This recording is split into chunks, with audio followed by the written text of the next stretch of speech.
This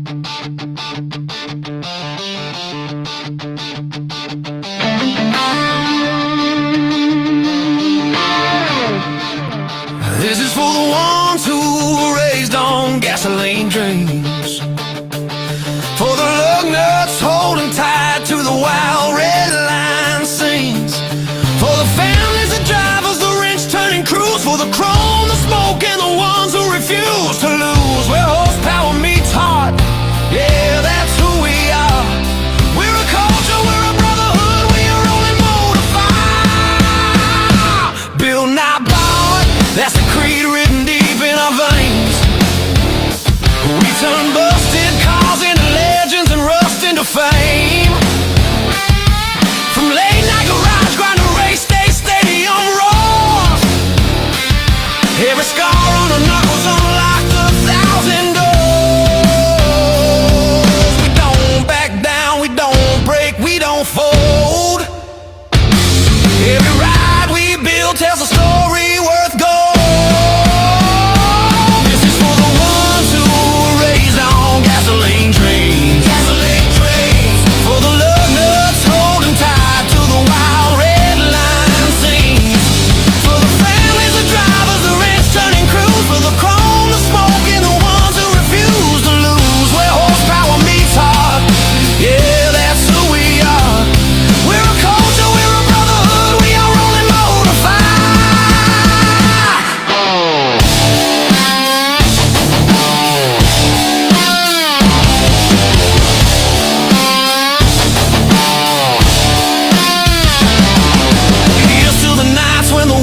Slow down, but the engine said no when we stood our ground. To the ones who grew up rich and when the rest took the easy way, we found our path in the piston noise and we'll ride it every day. Pedal to the metal, this is where we belong. Cars, trucks, monster trucks, loud and strong. Passion, pride, lug nuts, side by side. If you love what you drive, then ride, ride, ride. This is for the legends that started in dusty garages, for the kids who chase dreams through the scars and collages, for the racers who gave everything without fail, and the fans who stand proud when the engines wail. Where horsepower meets heart, yeah, this ain't a phase. It's our passion, our culture, and we'll live it to the grave.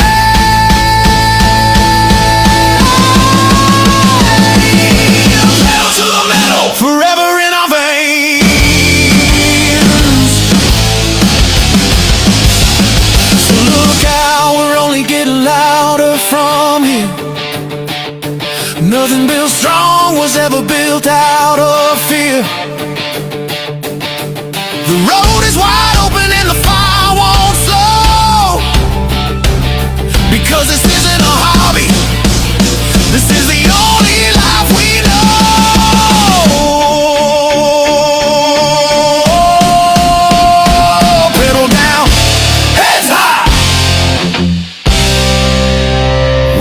Done. Pedal down, heads high. Pedal down.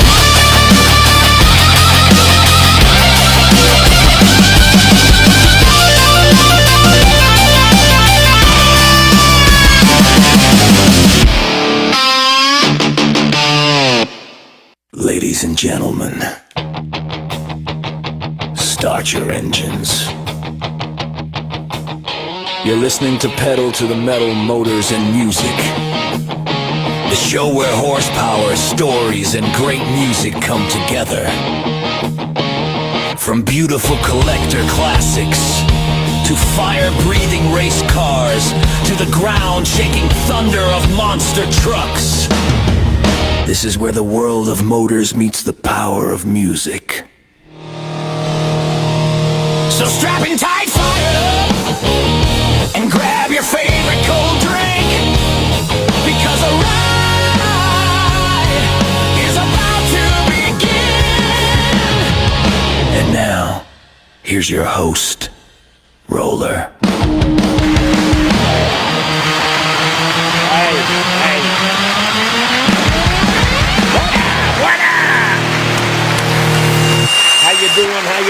Oh, that was a hot mic, man. That was a hot mic. Ooh, wow.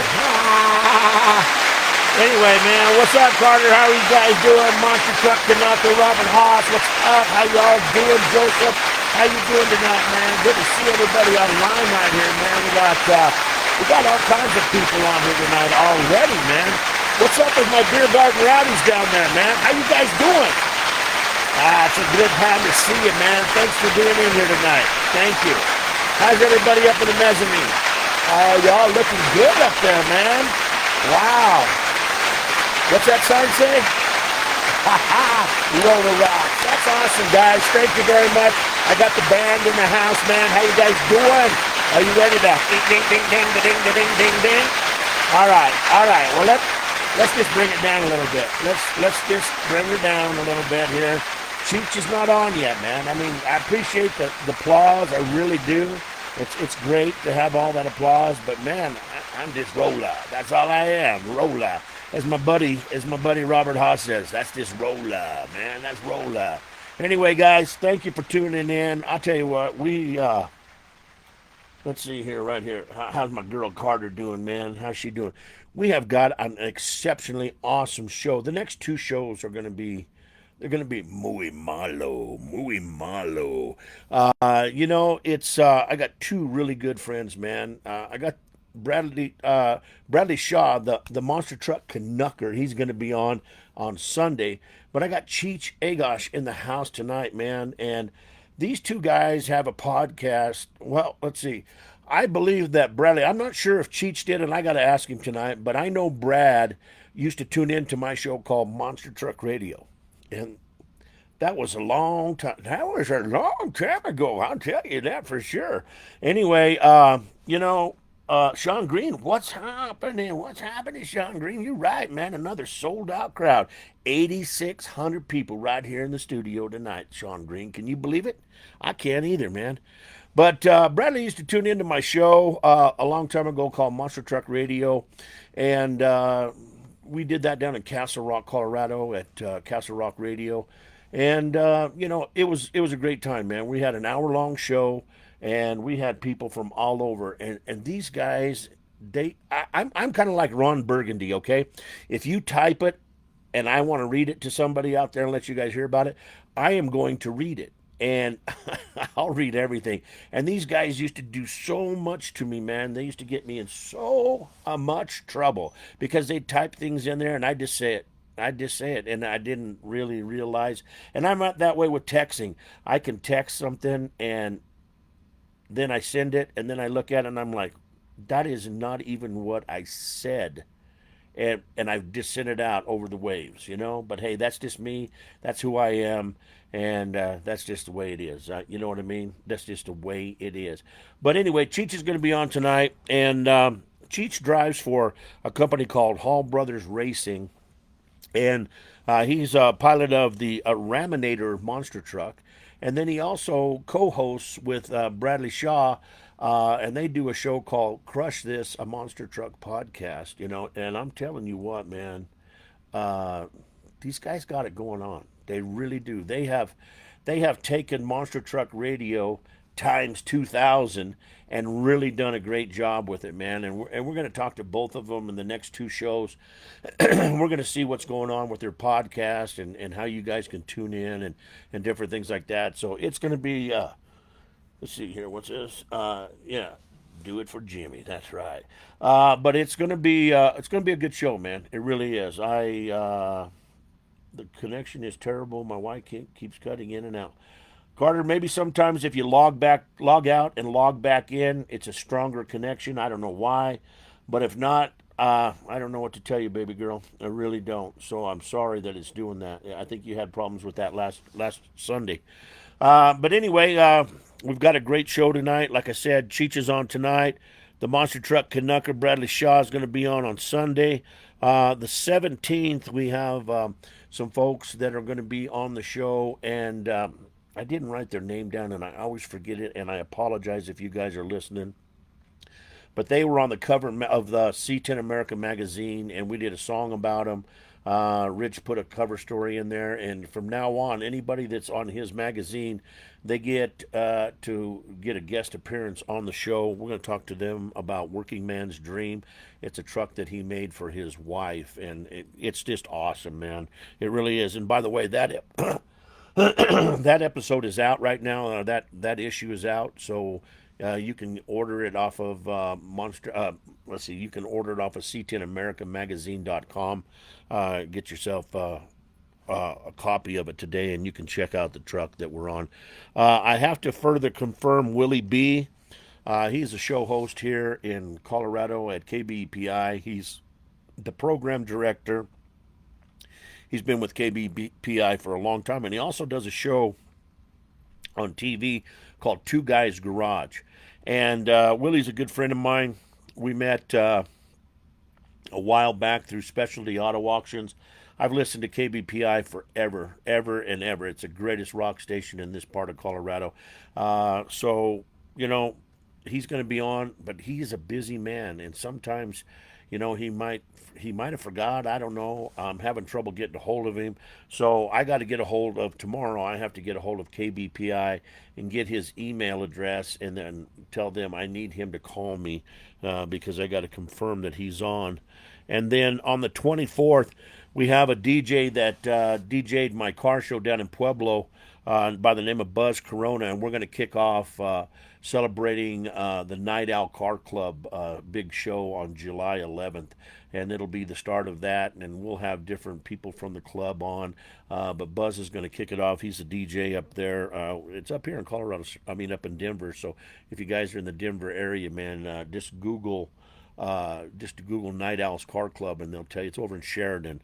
So a good time.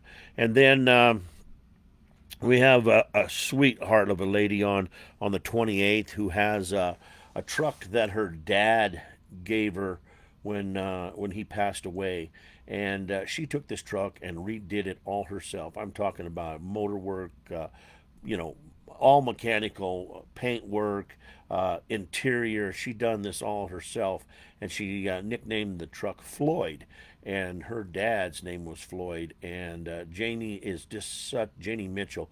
She is just such a sweetheart, and she's a great interview. We interviewed her on Rolling with Roller and Derek at one of the shows in Elizabeth one time, and man, she can spit it out and talk. She really can. So she's going to be on, and then all of a sudden, then we're into July, man. Where does these months go? They just fly by, just fly by, So anyway, we're going to go ahead and take a quick break and pay some bills right fast. We got to take care of all of our sponsors and stuff. So we'll be right back here in a minute, guys, and we'll start playing some music. But we're going to take a quick break and for a word from our sponsors. You're listening to Pedal to the Metal. Motors and music. Where the engines are loud and the music hits just as hard. Classic cars, hot rods, monster trucks, and the stories behind the builds, mixed with the music that fuels the ride. From the show field to the arena floor, we bring you the horsepower and the center to match. Stick around, we got more coming your way. But first, a word from our sponsors. When your glass takes a hit, don't let it slow you down. At Midwest Auto Glass LLC, we get you back on the road, fast, safe, and done right the first time.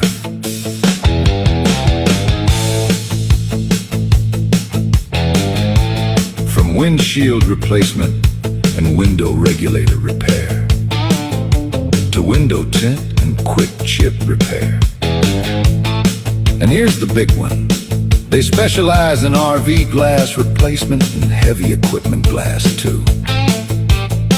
That means whether you're driving your daily ride, hauling down the highway in your RV, or running hard on the job site, they got you covered. Call Jose today at 720-291-4466.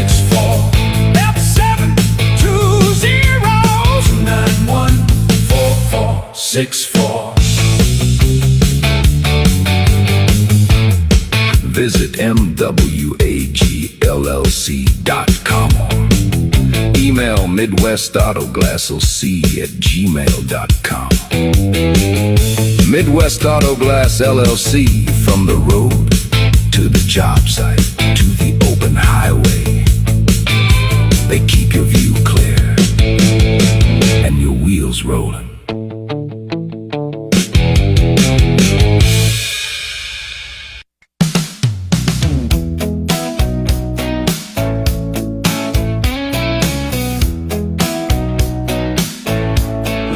Let's take a look at our new partner, 6ix9ine Graphics and Design. A small design and marketing company, big on personalized release.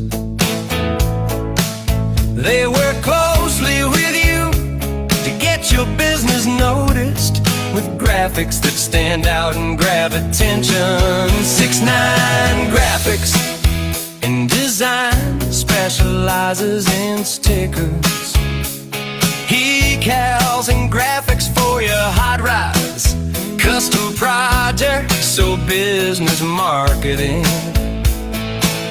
They also offer logo design, brochure signs, business cards, banners, custom apparel, vehicle graphics, and much more. Remember, that's 6ix9ine Graphics and Design. Visit 6ix9design.com or find them on Instagram at 6ix9design.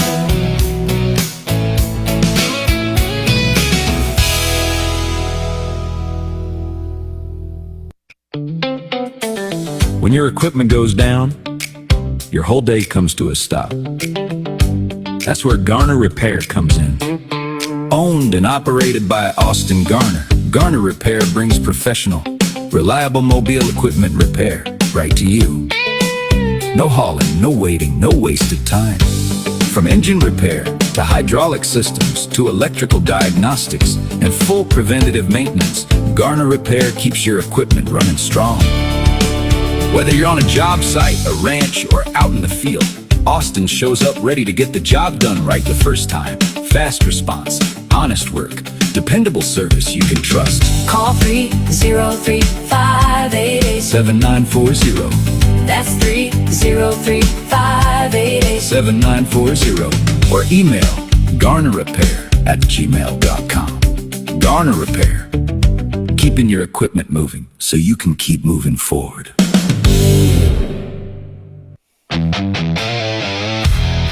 And now, we return to pedal to the metal. Motors and music. With your host, Roller.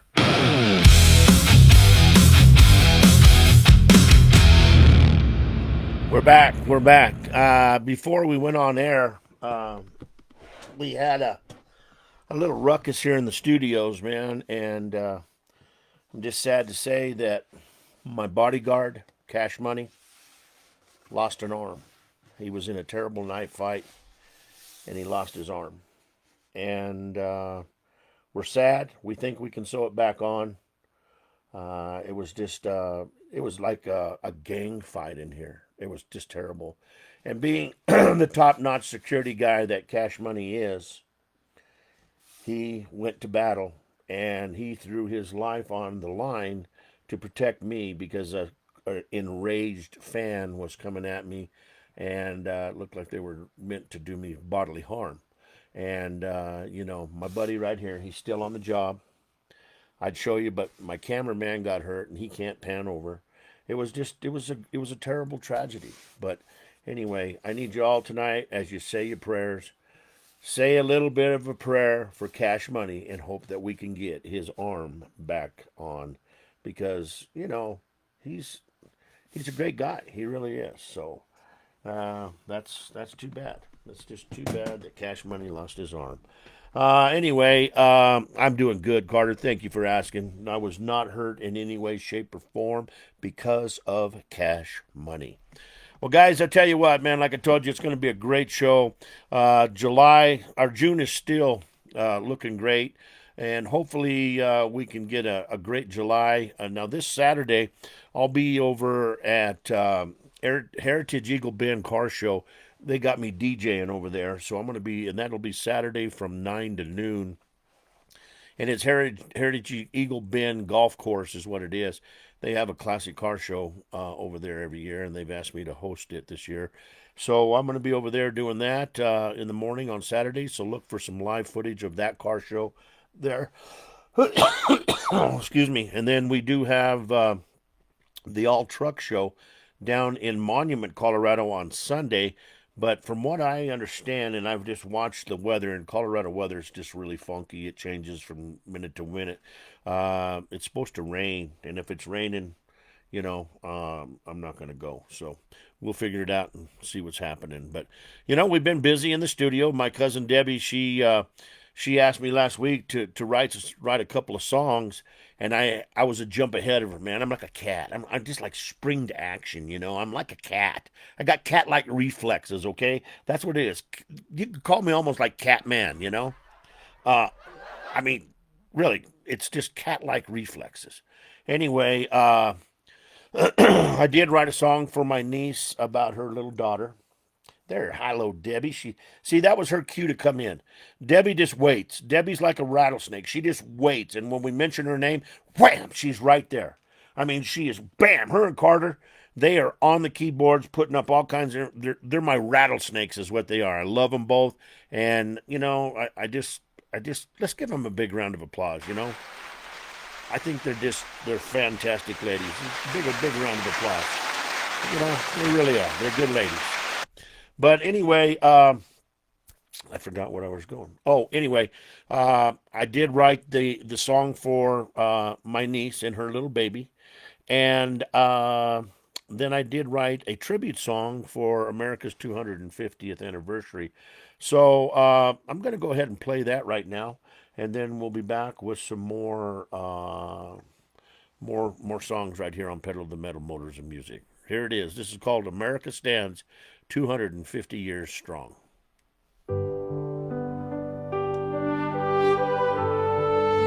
250 years ago, a handful of brave souls dared to dream. They stood for liberty. They stood for freedom. They stood for one another.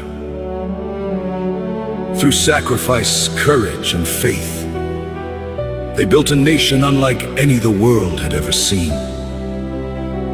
Tonight, we honor those who came before us, those who serve today, and those who will carry old glory into tomorrow.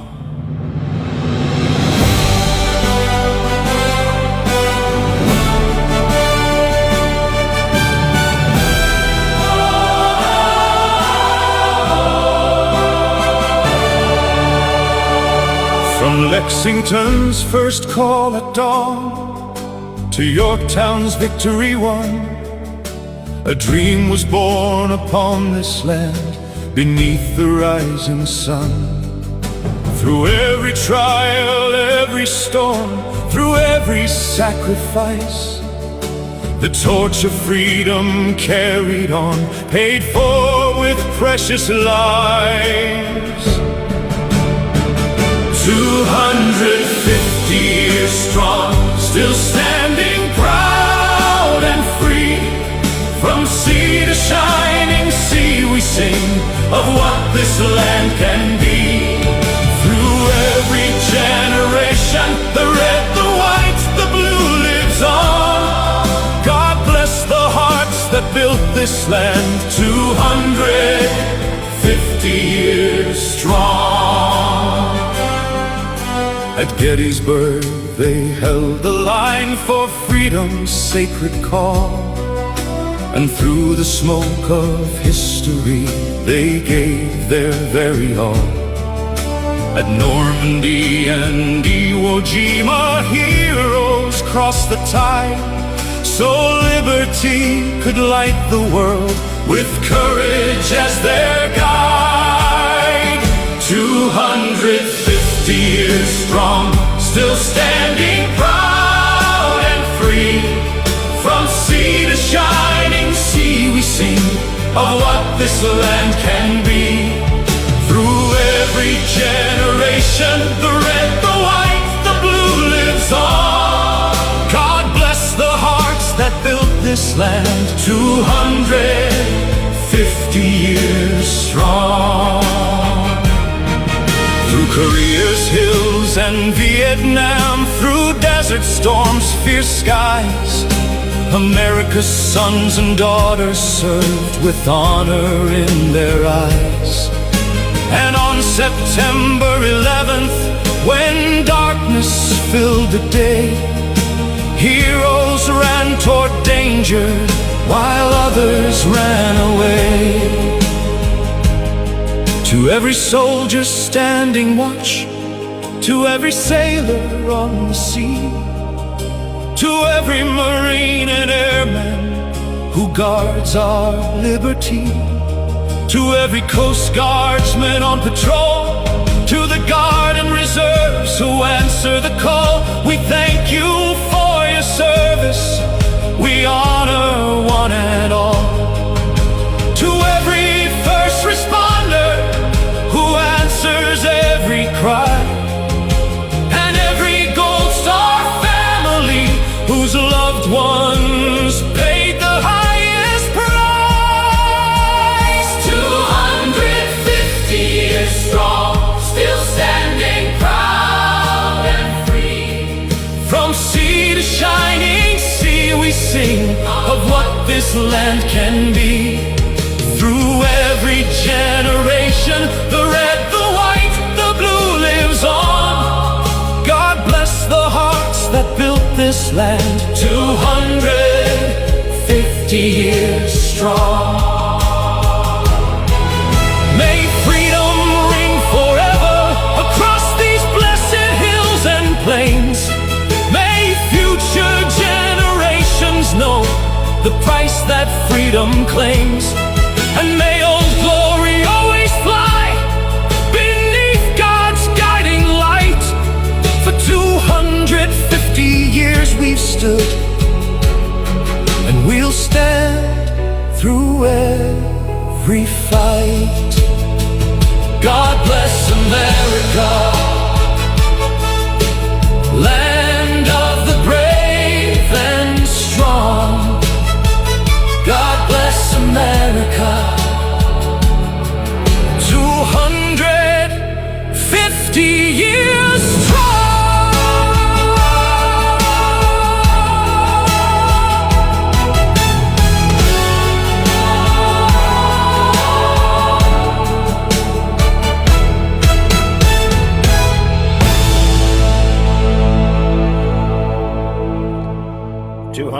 Years strong. You know, we've been busy.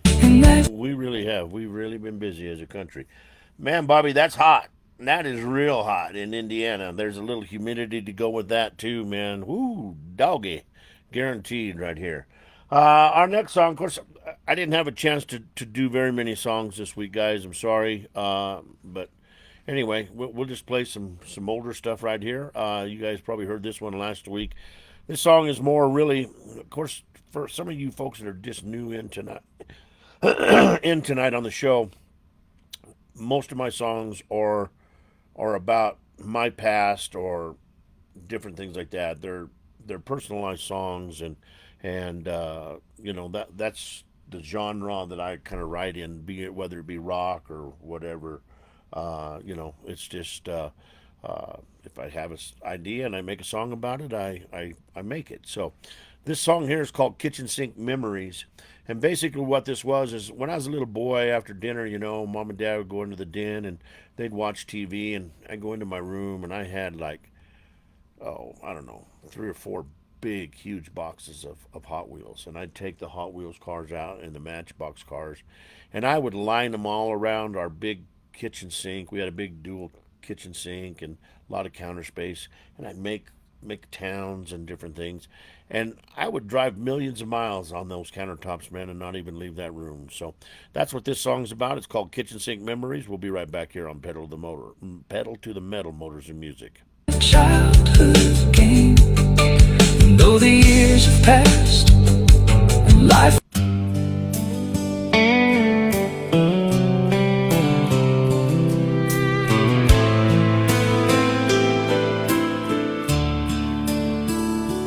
I remember when I was just a little boy.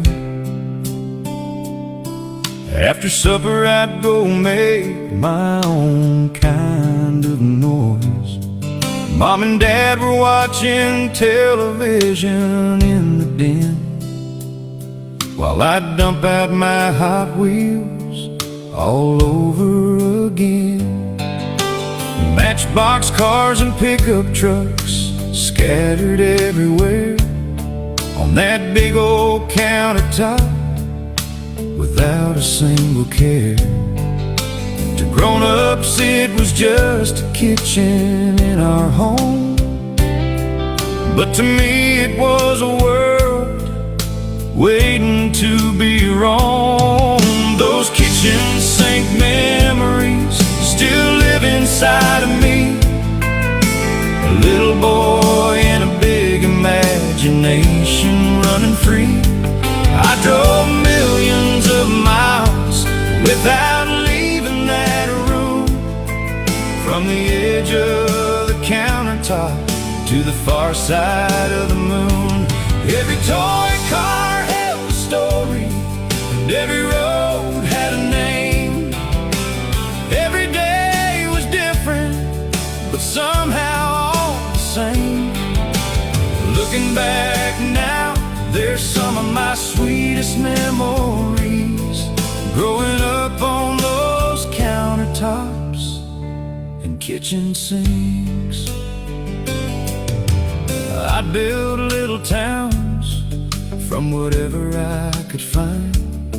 Salt shakers were grain elevators in my mind. Napkin holders became factories in the night, and butter dishes turned into airports taking flight. The dual sinks were oceans stretching far and wide. I'd float little boats across the other side. Sometimes they were rivers, and sometimes they were seas.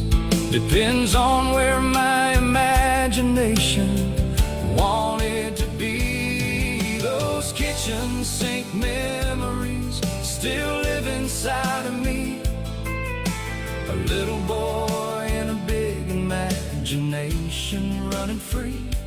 I drove millions of miles without leaving that room, from the edge of the countertop to the far side of the moon. Every toy car held a story, and every road had a name. Every day was different, but somehow all the same. Looking back now, there's some of my sweetest memories, growing up on those countertops and kitchen sinks. One minute I was a trucker hauling cattle through the plains. The next I was a race car driver chasing fortune and fame. Sometimes I was a sheriff keeping everybody safe. Sometimes I was a farmer working long and hard all day. I could spend hours there and never once get bored, living out adventures only a little boy could afford. And when Mom called bedtime, I'd always try to squeeze in one more trip before saying goodbye. Funny how the smallest places seem so big back then, And the world gets smaller when you're grown again. I'd give anything just to spend one more day driving those little cars the same old way. To hear Mom in the kitchen and Dad down the hall, and know that for a little while life wouldn't change at all. Those kitchen sink memories still live inside of me. A little boy and a big imagination running free. I drove millions of miles without leaving that room. From the edge of the countertop to the far side of the moon. Every toy car held a story, and every road had a name. Every dream felt possible in that childhood game. And though the years have passed and life moved on its way, part of that little boy still lives there today.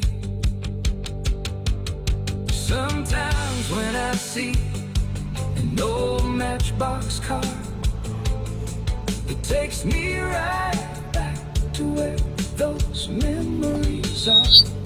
Back to a kitchen countertop where dreams ran free, and a little boy was exactly who he wanted to be. Those kitchen sink memories will always be a part of me.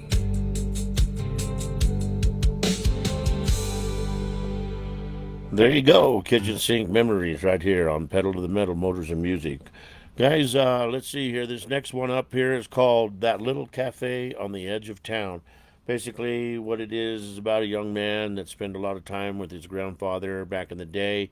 And they would go to this cafe on the edge of town where all the farmers and ranchers would meet, and they'd hang out and discuss the day's problems. So, anyway, this little boy got a chance to go with his grandpa quite a bit, and this is just a song. This is one that I had thunk of. I thunk it in the middle of the night, and I thought, yeah, that might be a good one. Let's try it. So this is called Little Cafe on the Edge of Town.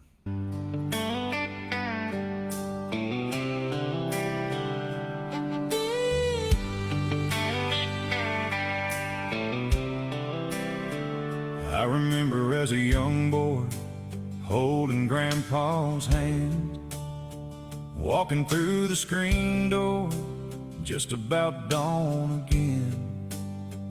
That little cafe on the edge of town,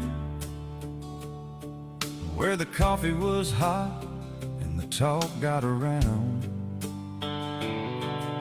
Farmers in seed caps sitting side by side, ranchers with weathered hands and a lifetime of pride.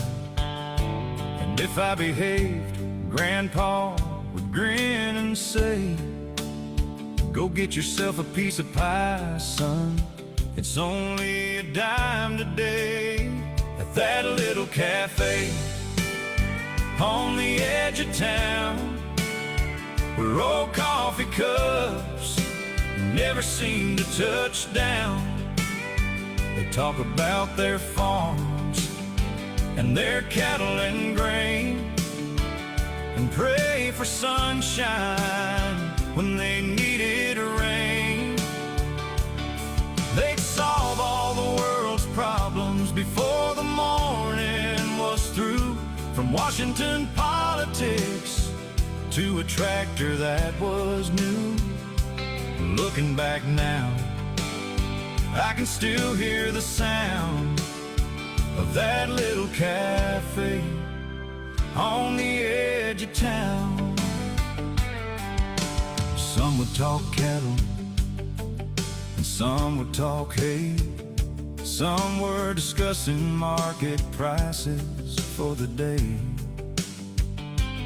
One old timer swore the best years had come and gone.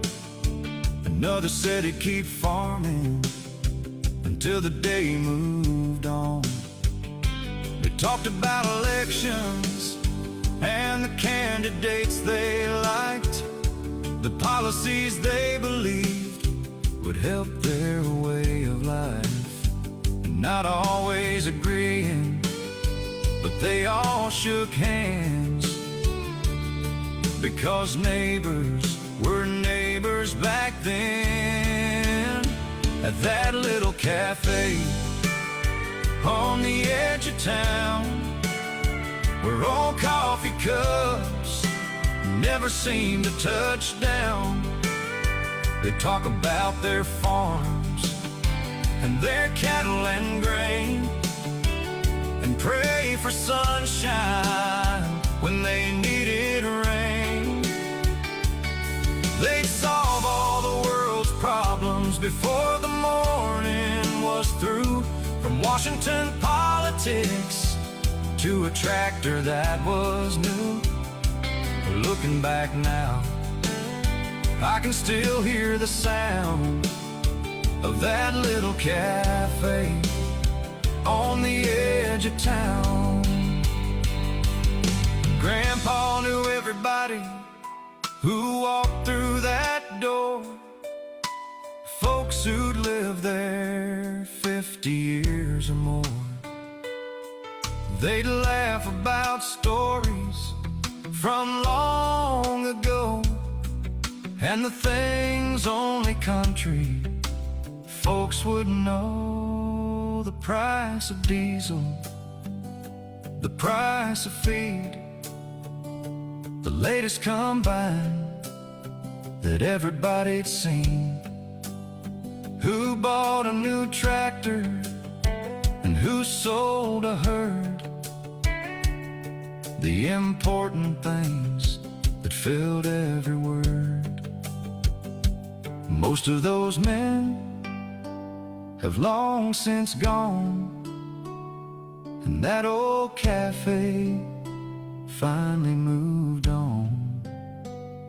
But when I drive by, I still slow down and picture those faces gathered around.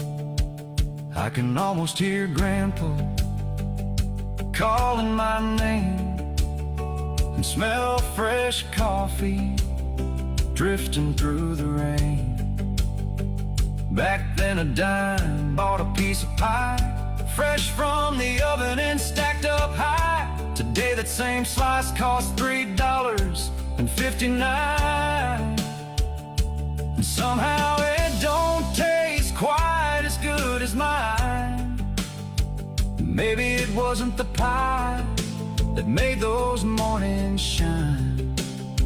Maybe it was Grandpa, that cafe, and a simpler time at that little cafe on the edge of town, where old coffee cups never seemed to touch down. They talk about their farms and their cattle and grain, and pray for sunshine when they needed rain.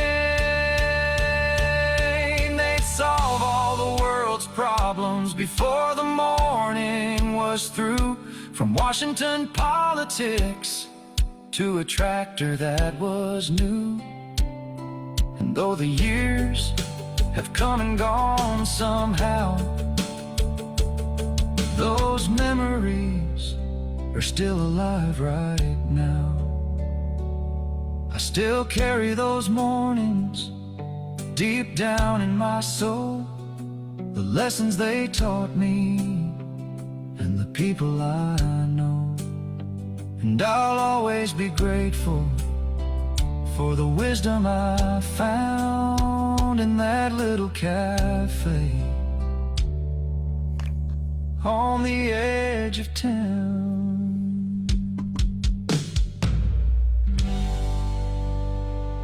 There you go, that little cafe on the edge of town, right here on Pedal to the Metal Motors and Music. Well, about probably, I don't know, I think it was probably 6 or 7 years ago. I was down in Lake Charles, Louisiana, and oh, it was longer than that. I mean, it was, yeah, Sean, I don't know, Sean Green can probably tell me if he's still on. Anyway, we did a show down there every year in Lake Charles, and I got a phone call one day from a buddy of mine that lives down there, Matt Iacon, the Iceman. You might know him if you're in the monster truck world. He's a great photographer and stuff, along with Sean Green. And they stopped by and said, "Hey, we got a buddy down in Sulphur that is redoing his brother's monster truck from when he was a monster truck driver back in the day." And he said, "This is a pretty well known monster truck in that era and from around this area. In fact, there's two monster trucks, and one was called Cajun King, and Cajun King was a big Cadillac, and the other one was called Southern Sunshine, which was a square body Chevrolet pickup."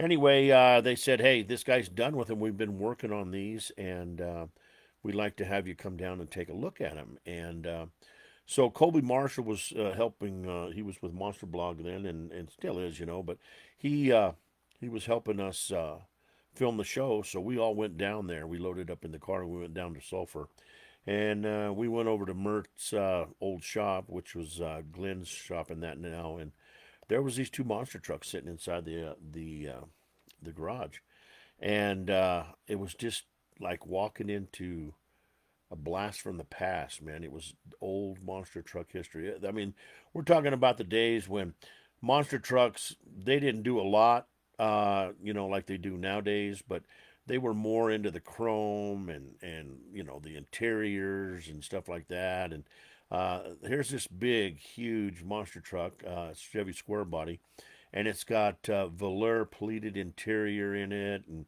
chrome, and I mean, it was just really fancy. It was really cool. They did a really good job. And Glenn and Iceman and Philip Reed, they all went back and they worked on this, and many other people. They worked on these trucks and they restored them. And so that night, or that weekend, we got a chance to get Glenn to bring the truck down to the Lake Charles Civic Center there, and we had him do an intro in Southern Sunshine. And it was like the first time this truck had been in an arena in, God, I don't know how long. It was a long time. His brother Mert drove it back in the day, and then Mert passed away, and the trucks just sat. So Glenn redid them and brought them back to life. Now, both trucks are sold now, and I believe that Southern Sunshine is owned by a gentleman by the name of Gary. I can't remember Gary's last name, but anyway, he still owns it, and they're trying to talk Gary into rejuvenating it again and put it down at the Monster Truck Museum Hall of Fame. So I think that's where that truck really, really needs to be. But anyway, Glenn became good friends of mine. I mean, we talked on the phone, we emailed back and forth, and anytime that we did a show in Lake Charles, Glenn would come and hang out and stuff. So I made a song here a while back, and it's called Southern Sunshine, and I'm going to let you guys hear it right now. We'll be right back here on Pedal to the Metal, Motors and Music.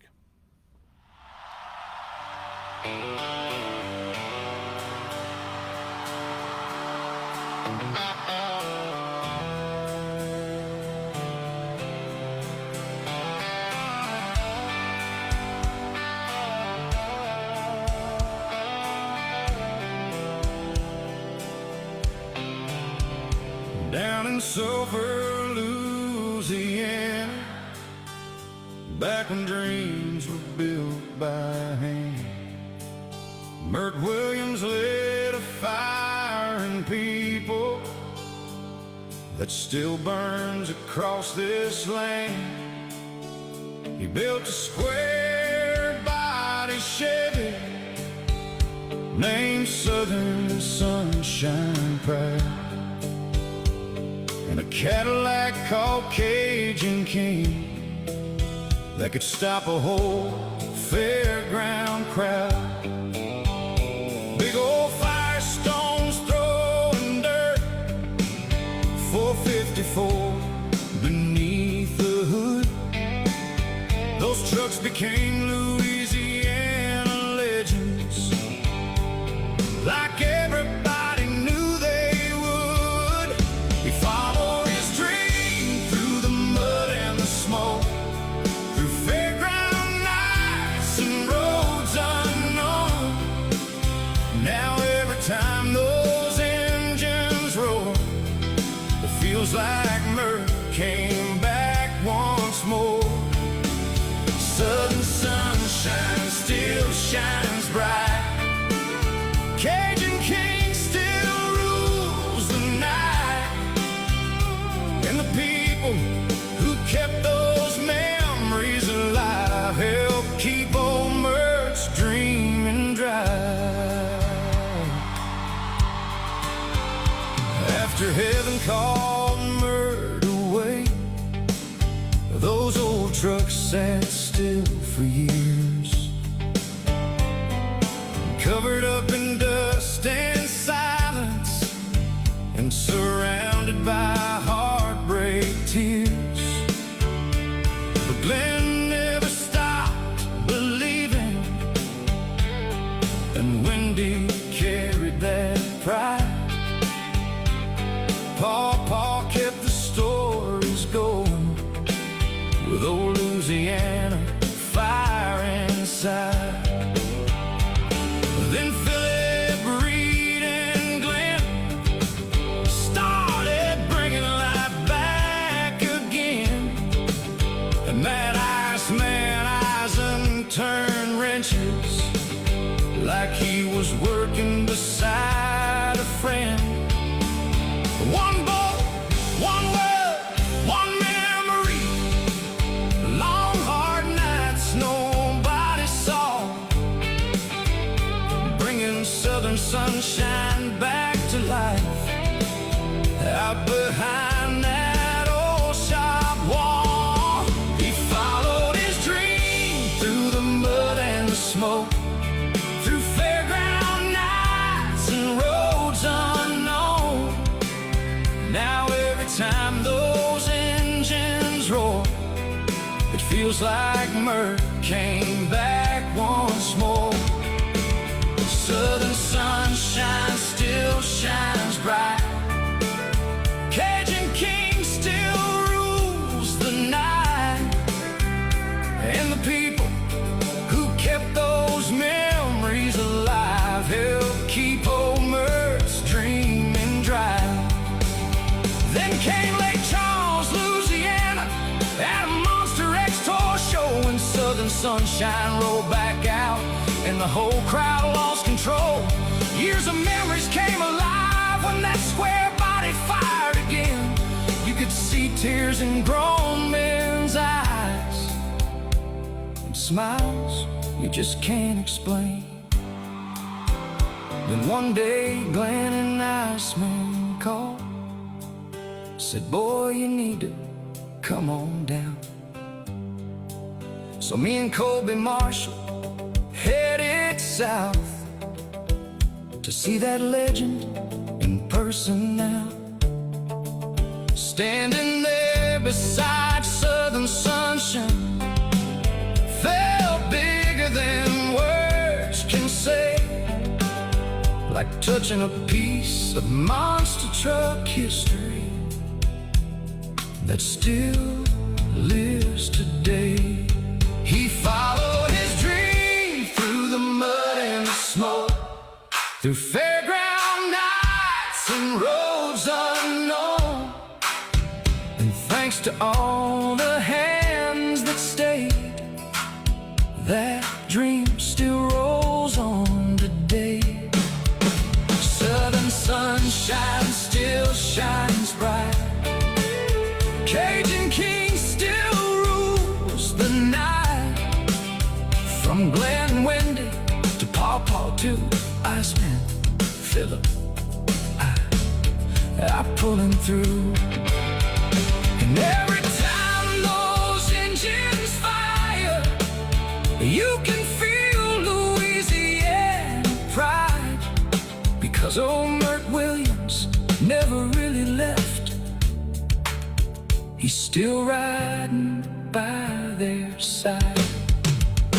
Down in Sulphur, Louisiana, under old fairground lights, southern sunshine still rolls proudly through the hearts of folks tonight.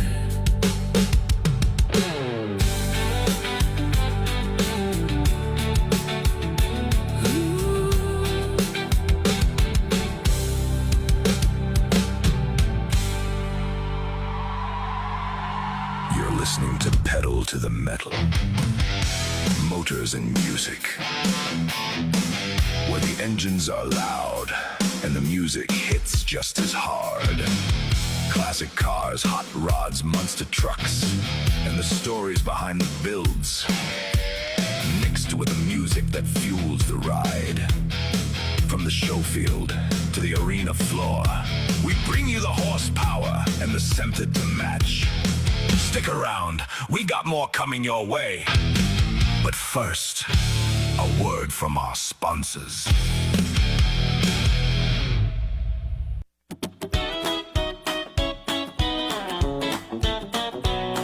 Hey, lug nuts, need a pick-me-up to start your day. There's a place in Parker that'll get you going. Rise and Grind Coffee has bold espresso, strong coffee, smooth lattes, plus chai teas and cold.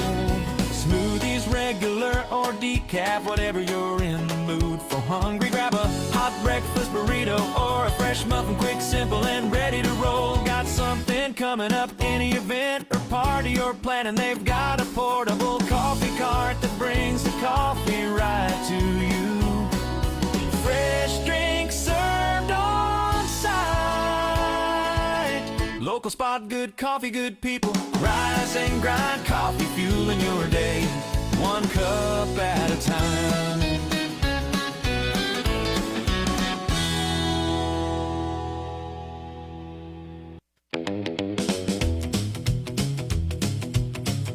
Looking to bring your ride back to life?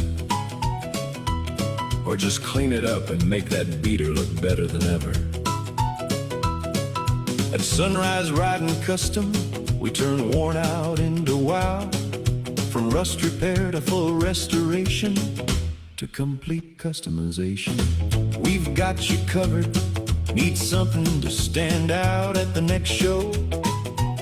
We specialize in pinstriping, custom lettering, and one-of-a-kind paint that makes your ride truly yours. Whether it's a classic cruiser, a shop truck, or your daily driver, we take pride in every detail because your ride deserves it.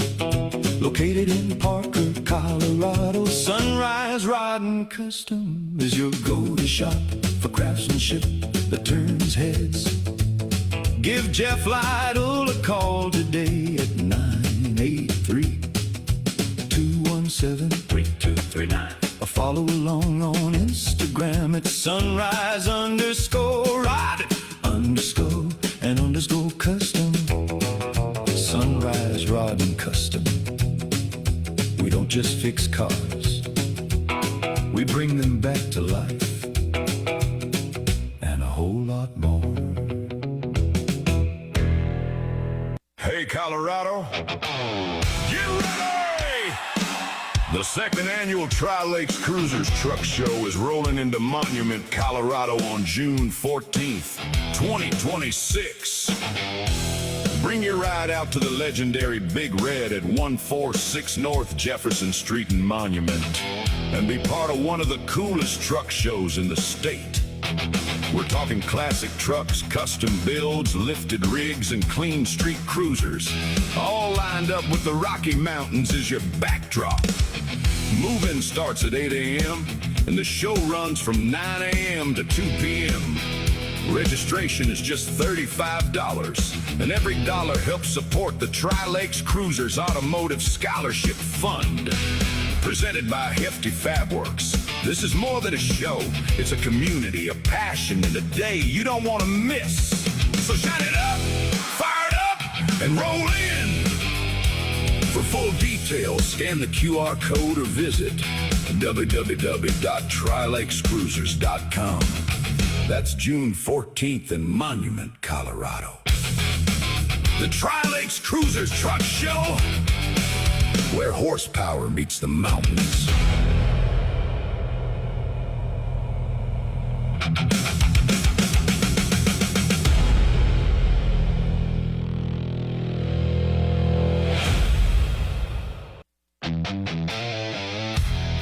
And now, we return to pedal to the metal.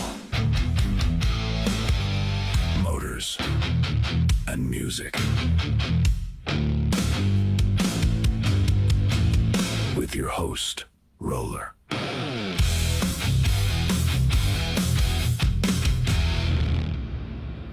All right, we're back. We're back right here in the studios, right here in Parker, Colorado. Pedal to the metal, motors and music, guys. Let's see here. We got it's 6:45. We're going to be talking to Cheech at 7 o'clock. Got about 15 minutes to play maybe a couple more songs here. Let's go with let's see here. Now, don't forget, my buddy Justin Goulet is going to have his show at Black Eyed Pea this weekend, also on Saturday. It's Trucks and Screwdrivers. Such a great show, man, and I'm really bummed. I mean, I'm happy that I'm doing this one at the golf course and stuff. But number one, I'm going to miss my chicken fried steak, man, and my breakfast right there.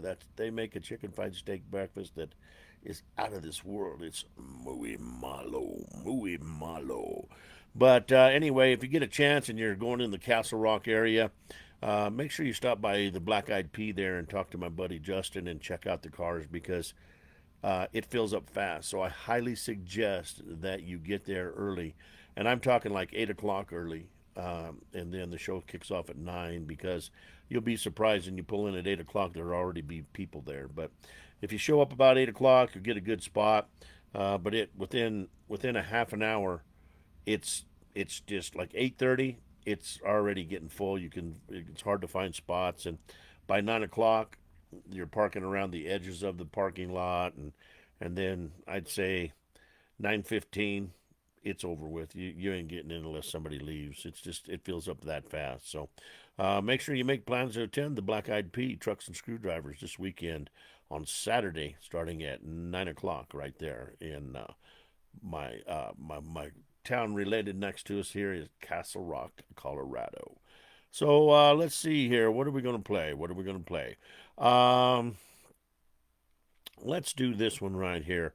This one here is called Model Kit Dreams, about a young man that was kind of a loner, didn't do very much when he was young with people, didn't know how to really interact with people as a young person. So he built a lot of models, and he learned to customize these models by chopping the tops and doing that kind of stuff. And that led him to later on in life becoming a customized car shop where they go in and build hot rods and different things like that. So this is called Model Kit Dreams right here on Pedal to the Metal, Motors and Music.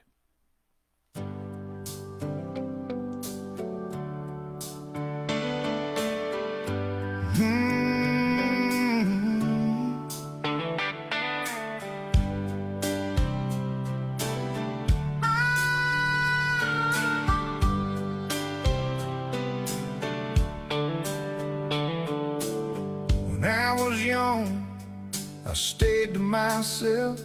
Didn't have many friends like everybody else. Friday nights meant that old hobby store, staring at them shiny boxes lined wall to wall. Take 'em home and build 'em all weekend long. Paint flames where the decals said they belonged. Chrome on the engine, custom stands so mean. Every little model was a young boy's dream. While the other kids were chasing bigger things, I was building hot rods with tiny machine springs. Those model kid dreams on my bedroom shelf were more than little toys for me and nobody else. They were my way out, my way to believe that one day I'd build the real thing. I didn't care much about college schemes. Only thing I knew was those model kid dreams.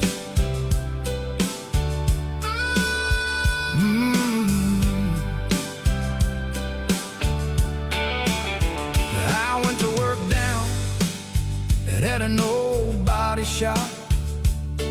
Learned real quick how to shape and chop, how to work the metal and make engines sing. Lay down paint smooth as a wedding ring. Funny how it all came naturally, like those little plastic cars prepared me. Every line I drew and every custom scene started with the model kid dreams.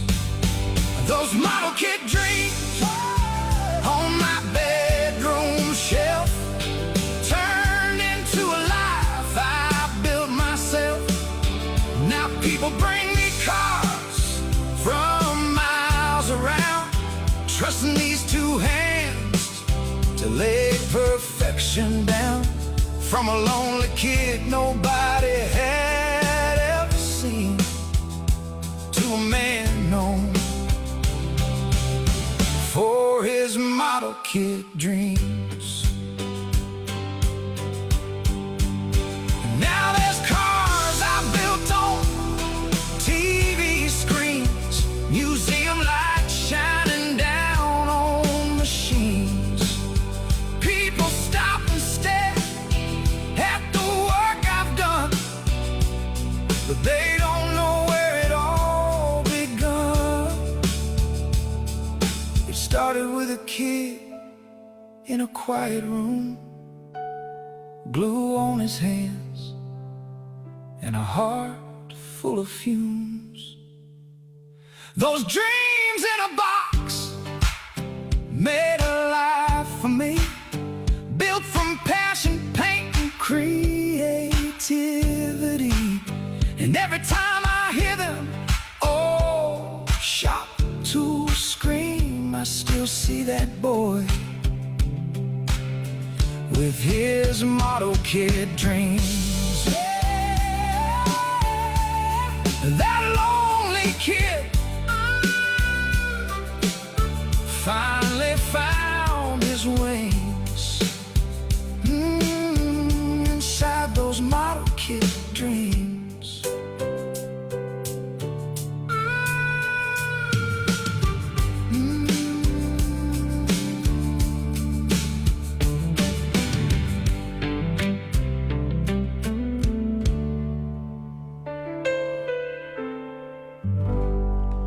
Model Kid Dreams right here on Pedal to the Metal, Motors and Music. I got an update right now, guys, on our security guard Cash Money. Of course, as you know, we had a big ruckus in here before the show started, and Cash was trying to save my life, and he lost an arm. But I just got it to call, and he is in surgery right now, and they are working on the arm, trying to repair it, and hopefully it'll be a successful surgery. They'll save the arm, and Cash should bounce back and be back on the job here real soon. But we all wish him a big safe, and that he's safe and everything goes good, and the surgeons can reattach that arm. So, Cash, we're thinking about you, brother. You're our boy, Blue. You're our boy. You're our boy, Blue.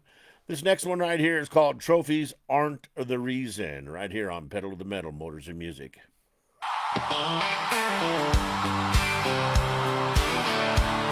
Yeah!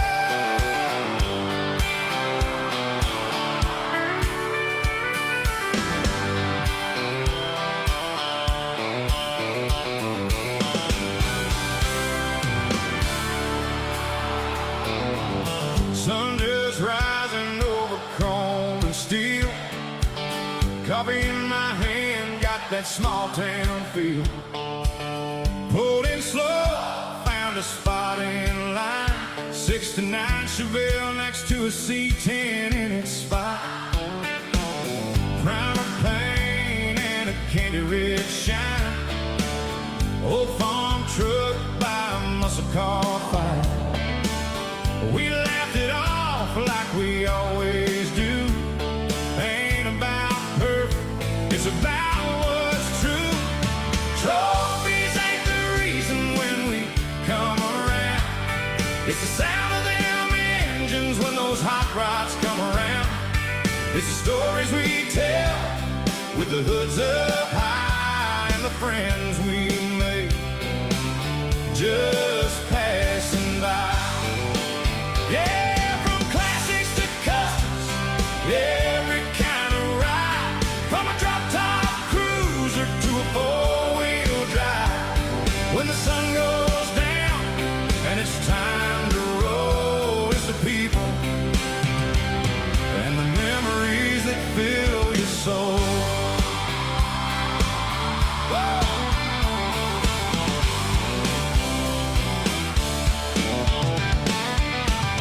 Kid walking by with his dad's old hat, pointing at a car saying, I want one like that. Old man smiling in a fold-up chair, talking about the ride that he used to have there. Judges walking with their clipboards tight, but that don't change what we feel tonight. Some will win and some won't place, but you'll still see a smile on every face. Trophies ain't the reason when we come around. It's the sound of them engines when those hot rods come around. It's the stories we tell with the hoods up high and the friends we make just passing by. Yeah, from classics to customs, every kind of ride. From a drop-top cruiser to a four-wheel drive. When the sun goes down and it's time to roll, it's the people and the memories that fill your soul. Yeah, I seen a man tear up over a car, said it looked just like one he drove back in 75. And another handing over keys with a smile, saying, take her now, she's your memory. There's something you don't hang up on a wall. There's something bigger than winning it all. Trophies ain't the reason when we come around. It's the sound of them engines when those hot rods come around. It's the heartbeat of a car show crowd and the love for the life that we all know. Yeah, you can take home a plaque, set it on a shelf, but it don't mean much if you kept to yourself. And when they call it a day and it's time to go, it's the people and the memories that steal the show. Just a parking lot, yeah, that's what they see. But it's a whole damn world to folks like me. No, trophies ain't the reason. No, they ain't the reason we roll.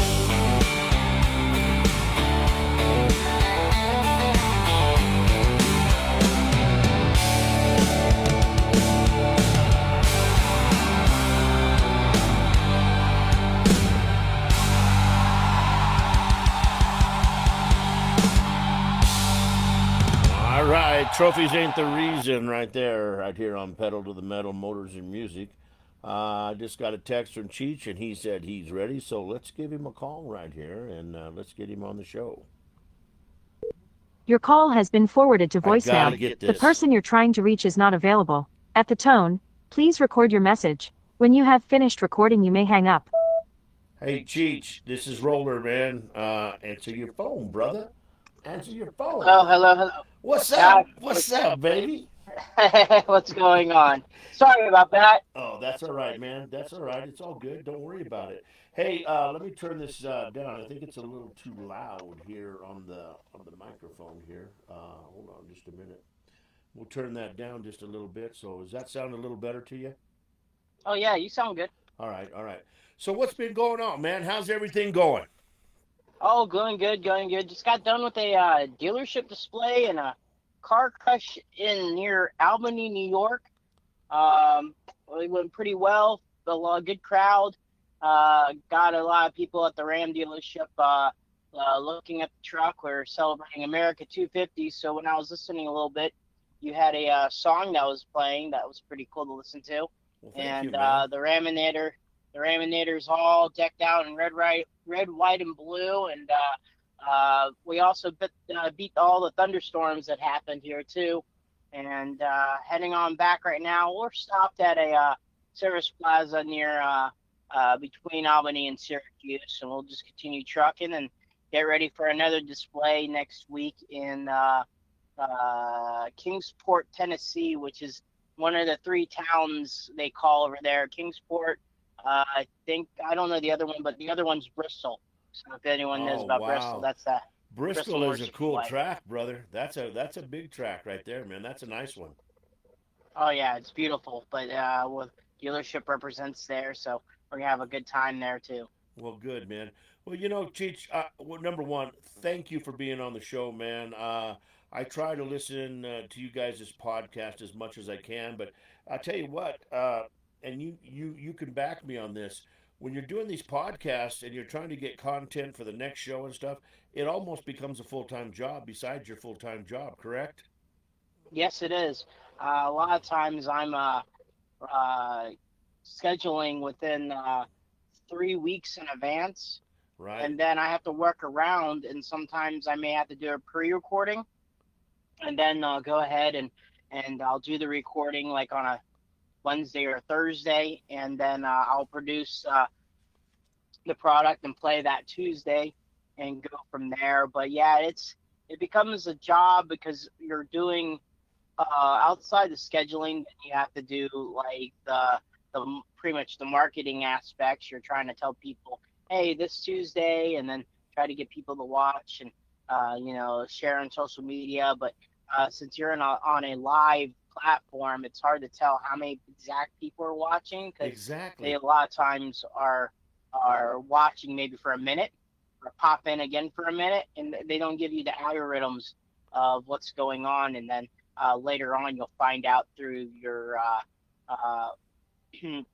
um, like your iPod or I podcast platforms. You find out who's listening and stuff like that. I found out later that a lot of people listen on long road trips and stuff like that. So that's pretty cool. But yeah, it is a crazy.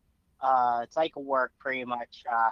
But man, we've been doing it from since 2014, and we will blame you for that because it was your Monster Truck Radio that got us got the wheels turning on Brad's brain, and we were just all fans before all this started. And but thank you to you, and I bow down to you Oh man, for no, no. getting this roller going. Well, dude, I appreciate it, man, because I always felt that the industry needed a storytelling kind of platform. And I always my show has always been based on no matter what it was is what the driver does in his off time and stuff. We try to do the stats. I'm not a big stats guy, man.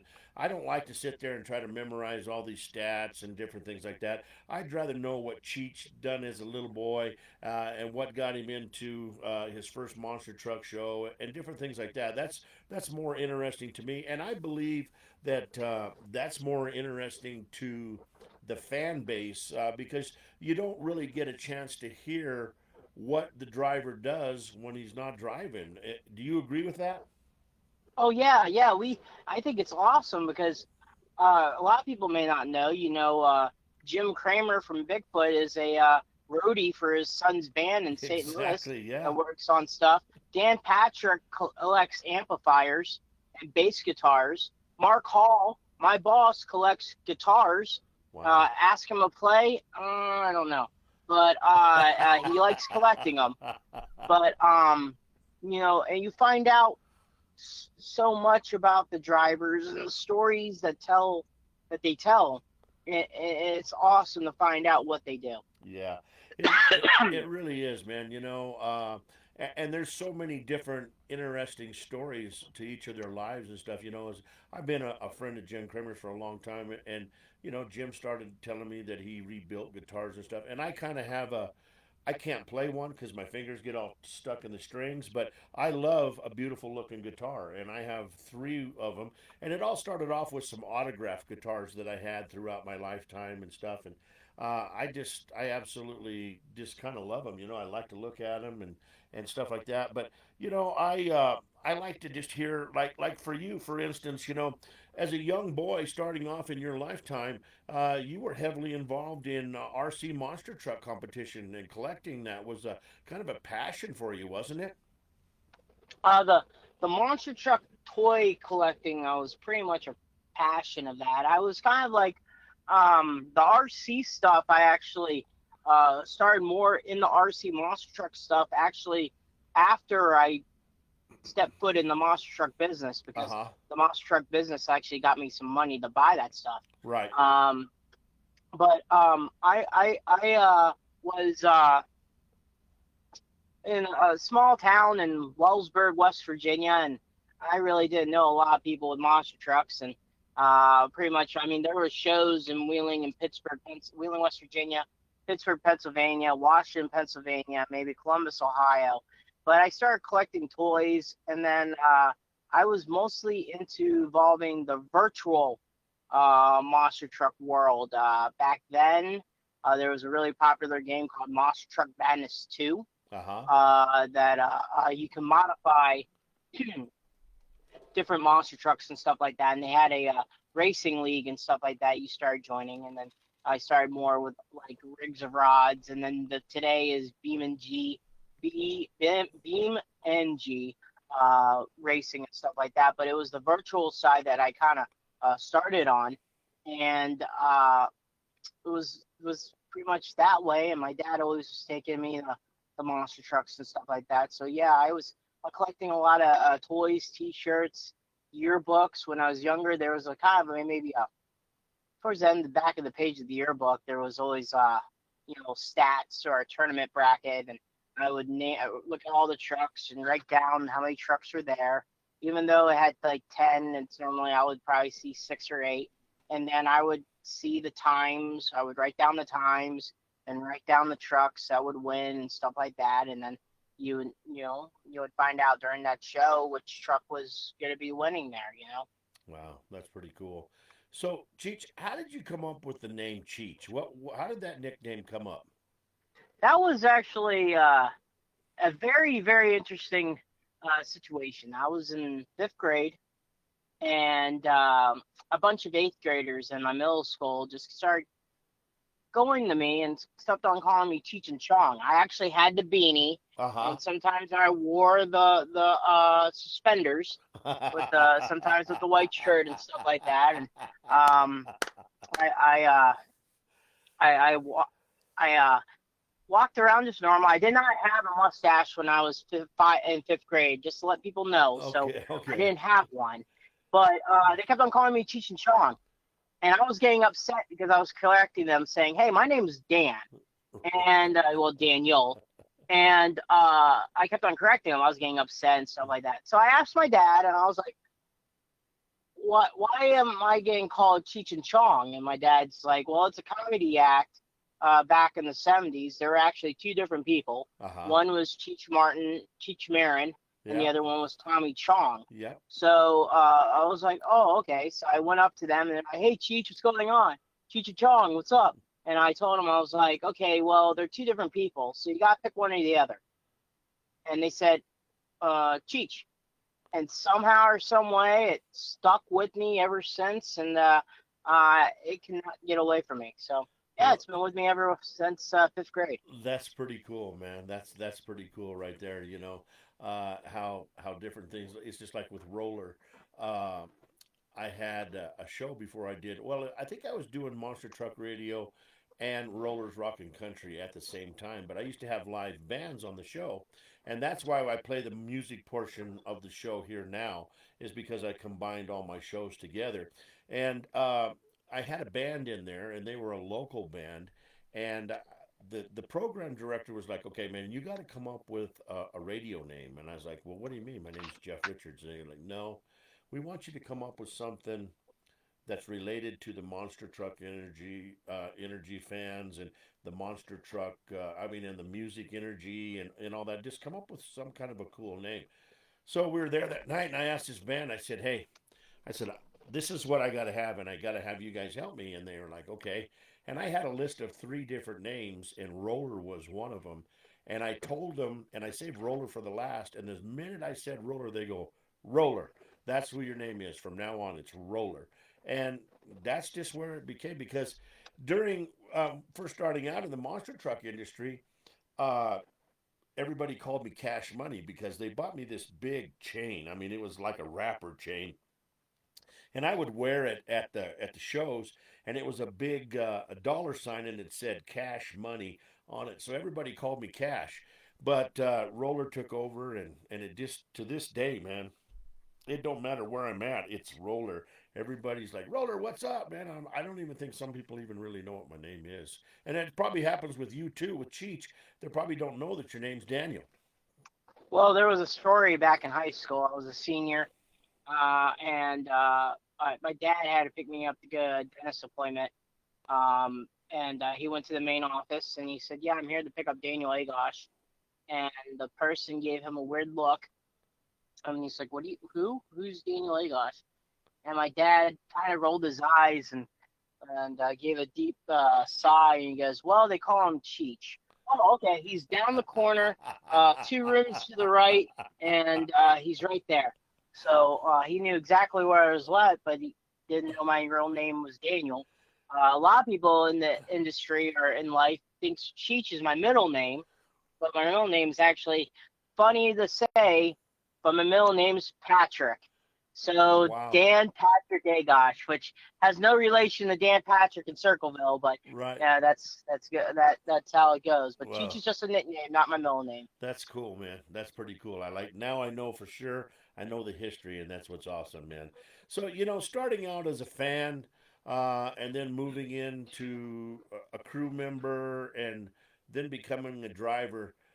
How's your journey made you feel? Do you ever just stop back and say, you know, I was this little kid with a dream of going to monster truck shows, and now I sit behind of one of the biggest names in the industry, man. I pinch myself occasionally. There's a saying that goes, uh, try to be what 5 years ago you will look up to. Uh huh. And I always wanted to be a monster truck driver, in the monster truck industry. I mean, watching the videos, the highlight videos of Dennis Anderson and Tom Mentz and Dan Runte, Mark Hall, and all those guys that just how they attract the fans and how basically the fans eat from their palm of their hand. You see the crew guys. Like one thing that really caught my eye when I was really young was I knew the crew guy, the crew chief, and the monster truck. So let's just say, if I knew Monster Energy was at the arena, and I knew Damon Bradshaw was there, I knew the crew chief there was Cody Saucier. Uh huh. Or like if BJ Johnson was a Mohawk Warrior, I know Lindsay was there. Right. And then obviously Adam Anderson, and then knowing that Cole Bernard was, I knew that, and I liked that. I wanted to originally be, the crew guy that was working on the monster truck, and then when that monster truck's there outside, knowing the driver, they knew the crew guy was there also. Right. My adventure, I guess a lot of people may say it's kind of one of the most organic I think I believe I think I did it the way it needed to be done. I didn't cut corners. I didn't, go up to the very, very top and talk to some head honcho at a certain company in Florida and let them know, hey, I can speak Spanish or I look pretty, and get a driver's seat and go from there. Right. I didn't get that chance. I kind of what I had was kind of technically like series of doors. So if you have time, Roller, I'm more welcome to tell you my story. I like telling the story because I think it gives people hope and give people that have dreams to go pursue it. Diversity and never give up is the way I always think about stuff. And there is tested times. There Oh, is yes. times where you want to give up. There's times where people go say, "Hey man, just come back home," or there's times where people go, "Hey man, it's you're thinking to yourself, man, is this it? It's the long desert road that you're cruising on your Harley. It's I feel like there's a lot of times where you feel like you're Forrest Gump, and where you just randomly go, well, it's time to go home. And never continue. I just feel like that maybe this is a story that tells people, hey, just keep on keeping on, That's the But truth, if you're man. more welcome to, I would love to tell you. Yeah, keep on keeping on is such a true story, man. And you've had so many people, like you said, help you along the way. And one of the people that helped you along the way, they emailed me today, and they said, Panda is such a great young man, and we love him, and we were glad that he lived with us for a while, and he had a place to stay, and he learned and stuff. Do you know who that might be? Either Lindsey Johnson or BJ Johnson. That's exactly it, man. That's exactly who it was. And BJ's on here right now, and I'm sure you got a computer in front of you, but he says, I'm very proud of how far Cheech has come, deserves to be where he is. When you have somebody that was well respected in the business, like BJ, okay, we're talking about BJ right now. And that's powerhouse right there, man. I mean, that's a man that had been in the monster truck business for a long time, was very well respected. Lindsay, very well respected crew chief, does a very good job when they were teamed up. And for you to learn and mentor under them, that has got to be an education that you can never pay for. You're right, and I always call their house the School of Hard Knocks because they were not sugarcoated. They did not. Uh, you earned their respect. Right. You earned their trust. I learned through them about trust is very key in the industry. Uh, I use the saying is, as bad as you are, you're the best that I got. Um, Yeah. and I wasn't the perfect. Sometimes I feel like I wasn't the perfect crew guy. I learned, and BJ's patience was very important to me. Right. He could have gave up on me a long time ago. His patience was awesome, and he uh, like I said, he taught me where if I screwed up, he would call me out on it and let me know I screwed up. But yeah, then again, he'll also let me know, hey, you did a good job. Just keep on doing that way, and then you'll be pretty good. Lindsay, on the other hand, was a person that taught me how to live outside of the monster truck world. I have learned very, very quickly on how taking care of a house, respecting a house, respecting the people that are with you in the house, and just being there. Just being standing your ground, even being right and standing your ground, but also accept that if you lost or you're wrong, admit to it that you're wrong. Right. And you know And what? For some people, they can't admit that. Something inside of them don't allow them to do that. yeah. It's in today's world, that's sometimes hard to comprehend and go from there. And but them two are the ones that picked me up and opened the door when I first started Monster Jam in 2014. I remember the first time I got to work at the Feld headquarters. I got there, and the first job that BJ gave me was organize Lexan. Finding pieces of Lexan, finding stacks of Lexan, finding all sorts of stuff. It was just finding Lexan and then putting it in this wooden crate.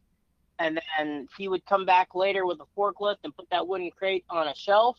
And that was pretty much our job. Was the first day trying to organize the back room, and my adventure began. So, Right. it's all started like, when I did the virtual stuff, someone had an ad about being track crew. I first started as a track crew guy, Right. and I got my foot in the door that way. And then I went to automotive school, Rosedale Technical Institute in Pittsburgh, Pennsylvania. Shout out to them. And then I applied for Feld, and gave my resume to Eric Swihart, rest in peace. Passed away earlier this year. Uh-huh. But talked to him back and forth, and I got hired December 26th, 2014, and the adventure began. Wow. That's amazing, dude. That's amazing. So, they told me a story today, or BJ did, and he told me a story about where you guys were at a show, and he told you he was going to ride a slap wheelie all the way across the arena, and he said, and then tell him when he got close, and he'd shut him down and stuff. Can you elaborate on that story? What happened? I didn't tell him he was getting close. I just kept on cheering him on. That's. I should have told him, hey, you're getting close to the wall, and then a fan in me kicked in and like, keep on going. He's getting close to the wall, and he got close to the wall and he stopped. That's the experience that he was having. So, that was a learning experience also. But he won. I think he won that skill competition though. So, That's but funny. That's some we'll go funny from stuff. there. Yeah, that's it. That's some funny stuff. But driving for the Hall brothers now, what an amazing job. I remember I was in Amarillo, Texas. We were doing a show for Torgerson back in the day, and I don't even. It might have been a Monster X show tour, but it might have been one of Stanley's Torgerson shows, and I looked out the. Have you ever done a show in Amarillo there at the big arena there in Amarillo? That is a negative. Okay, I heard about it, but I would it's like to do one. it's such a huge floor. It's such a cool place, and they have this big garage door, and you look out into the parking lot. And I looked out there, and it was the first time that I seen the Hall brothers truck pull up, and it was just it looked and larger than life. I mean, it looked bigger than the other semis. It was just something, you hear about them, you never think you're going to see them or meet them, and then all of a sudden there's the truck and there's Mark, and I'm just like, my God, why is this truck so is bigger than life? And I was just in awe of the first time I seen it, and it was in Amarillo, Texas, and talking to Mark, it was just such a humbling experience because he's such a great guy. And then I got to talk to him at MTRA and different things like that, and uh, just really good people, man. How is it to work for him? Oh man, I started with them in 2018. Actually started with them. There's a little bit of a backstory. I actually went for Monster Jam, and I started working for Jerry Beck in the Dirt Crew team. Uh huh. And I was only with them for 8 months, and I got fired. And but Jerry Beck, I respect the man. He taught me a lot within those 8 months. He still talks to me today and teaches me some stuff here and there, and and that everything under that situation is water under the bridge. and we're always friends. I take a picture of ice cream and send it to him. And after he wins a competition with Dirt Crew, he goes, "I'm going to get some ice cream." And I was like, "Oh, you go there, Jerry." But after I got let go there, about 2 weeks afterwards, I got a call from Tim Hall, and he said, "You want to?" Kind of called me and said, "You want to try again?" And I was like, "Yeah, I would love to." And I started down at the bottom, but working for Tim and Mark is awesome. Yeah, a great experience, and still going on today. The professionalism that they make you feel and makes everyone around them feels great. We're in the monster truck industry, but I feel like we're really close to NASCAR or IndyCar or NHRA drag racing with the Ram and Hotsy sponsorships. But you learn so much from Tim. They'll if you're in a sticky situation at the shop and need some help, Mark's gonna be there.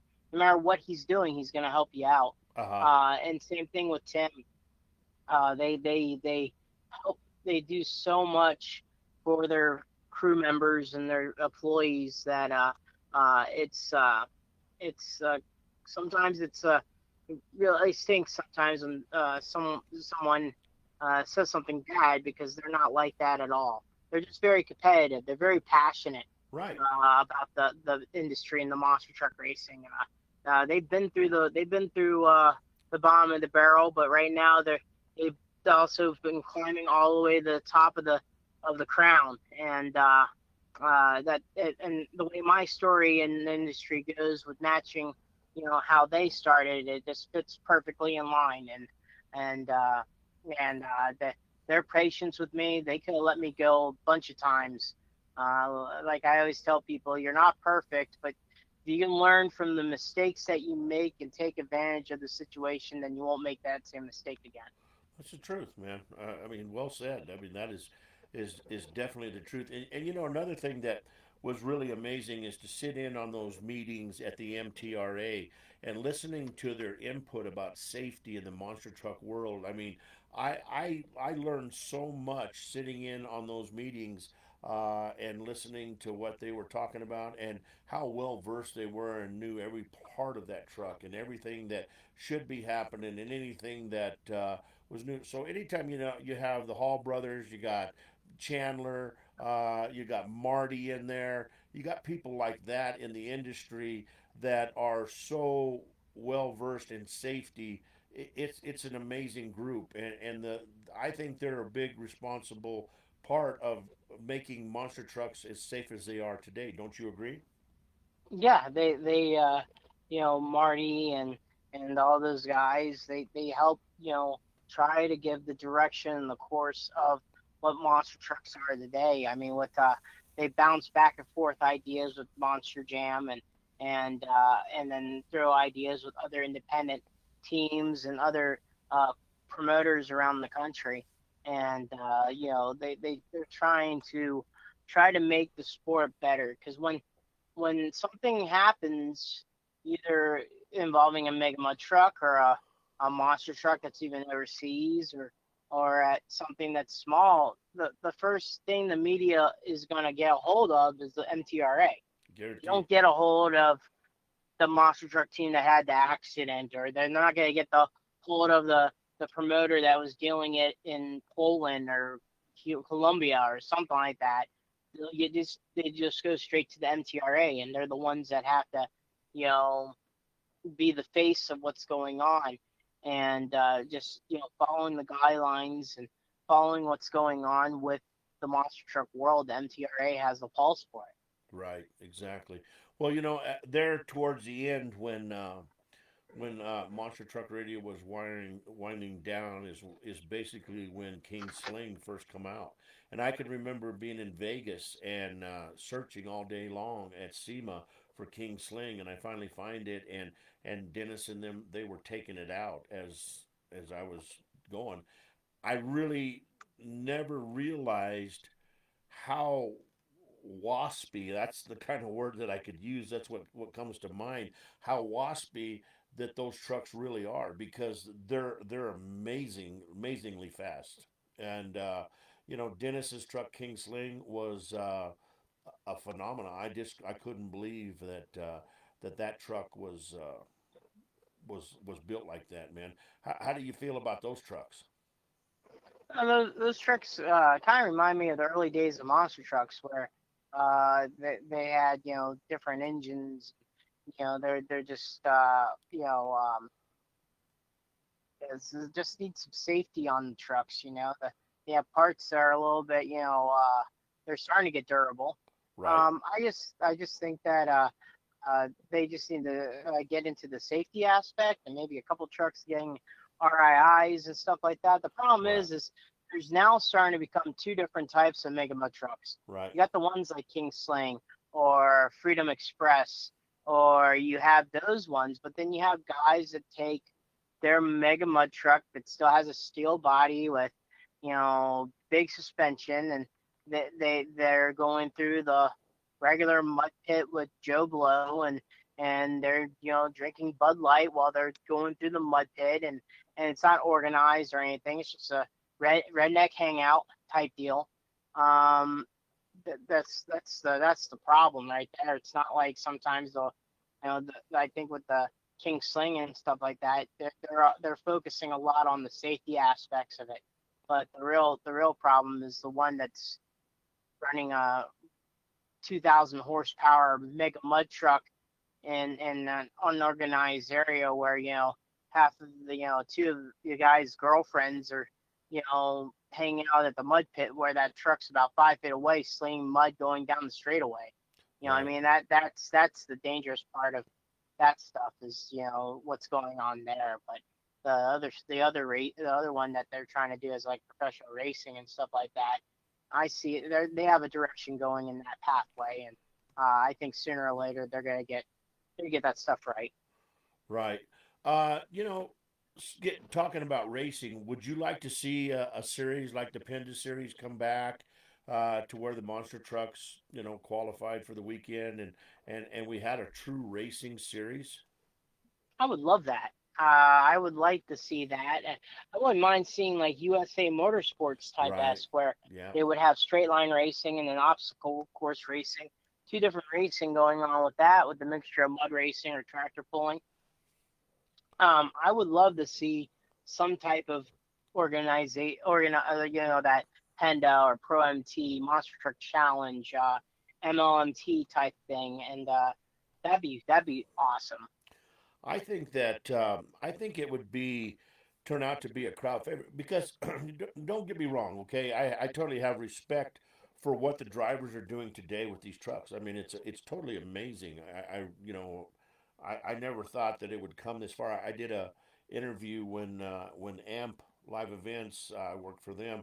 We did Cardinal Stadium, and we had media day one day, and it's where everybody went around to. I mean, there was people from everywhere, and this one group was talking to me, and I believe they were like from England or something like that, and they were like, "Well, can you tell us what you think the the the next big thing in the monster truck world is going to be?" And I said, "Oh, I said there's going to be somebody crazy enough out there that's going to do a backflip in one." And they were like, "Oh no, why? That's not going to happen." And I was like, yeah, it's going to happen sooner or later. Someday somebody's going to, and then you got Larry Quick. He's out there and he done one. And I don't know, man. I think that that the people would love to see a race series, a true race series, to see because it shows the driver's skills. But I think they ought to do some corners and different things like that. More of J course racing or something like that. But instead of just a straight drag, I think you ought to put a little skill in there so it shows the driver's knack for driving. I think that there's gonna be a kind of another full circle moment, and I worked with Supercross. Ah, You have the Supercross, you have FMX. They both, the X Games and stuff like that, and it both work for them. I could see that with monster trucks, where there would be a serious racing portion, and then you have the freestyle, and you have some type of racing, and but that racing's mostly filler, and the main objective is a freestyle. You know what I mean? Right, right. And but I feel like fans are gonna enjoy, enjoy racing in general. They like it. The place gets filled up even at a pulling track or some type of track in general like that. So yeah, I agree with you, Roller. I think I think that's something in the horizon. Yeah, I do too. I was talking. We had ET on the other night, and he was like, "Damn, I would love to have see it come back because that was his favorite style to drive. As he loved the racing and stuff. It was a pretty amazing event for him, and he was good at it. He was real good at it. So, do you think that if they had a true racing series, that the Hall brothers would be a part of it? Oh yeah, they would. Uh huh. It would just bring back the way they would go through racing and just the competitiveness and the passion and they would probably do it. They'd probably try to harp saying we'll bring Bigfoot into this mix and go from there. But uh, yeah, they would like that. Right. So, you know, with the podcast and different things like that. I mean, and all the other stuff you do in your lifetime and stuff. But is it hard to learn some of these new tricks, or are you doing anything like stoppies or bicycles or anything like that? Are you doing any of that stuff in the truck, or are the Hall brothers like not again? Are they against that kind of stuff? What's the verdict there? No, no, they're open to it. I am right now mastering the popper, Uh huh. the kind of the backwards wheelie. Yeah. Kurt is mastering the stoppie, Uh and huh. Mark's also trying to do the popper also. So we're still doing the trying to do those moves, experimenting with that. I mean, I'm still trying to experiment and try to learn how to master a slap wheelie. We all love doing the donuts. I tell you that much. We can Oh crank yeah. those like it's going out of style. Um, but yeah, they're very open on experimenting with today's moves and stuff like that, and they're open to it. So the Hall Brothers Racing Team trucks, what are they set up to do best? What is their are they the skills more skills? Are they freestyle? Are they racing? What are they set up to do best? They are set up for racing. Uh huh. But they're also set up for handling high jumps, good square hits. They can handle, if you uh, do, they can handle doing a very, very good freestyle run. That the trucks absorb the landings, but mostly we try to get them going for racing. We love racing, and we try to put the pedal to the metal and the foot to the floor, and then hit that gate going 98. That's awesome, dude. That's really cool.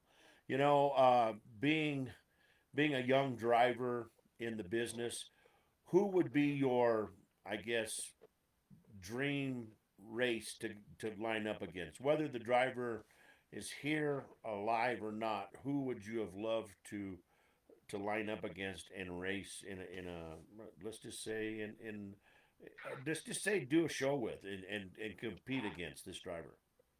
I would say the driver that I would love to face today would probably be Brandon DeRoe Uh in huh. Bad News Travels Fast. Okay.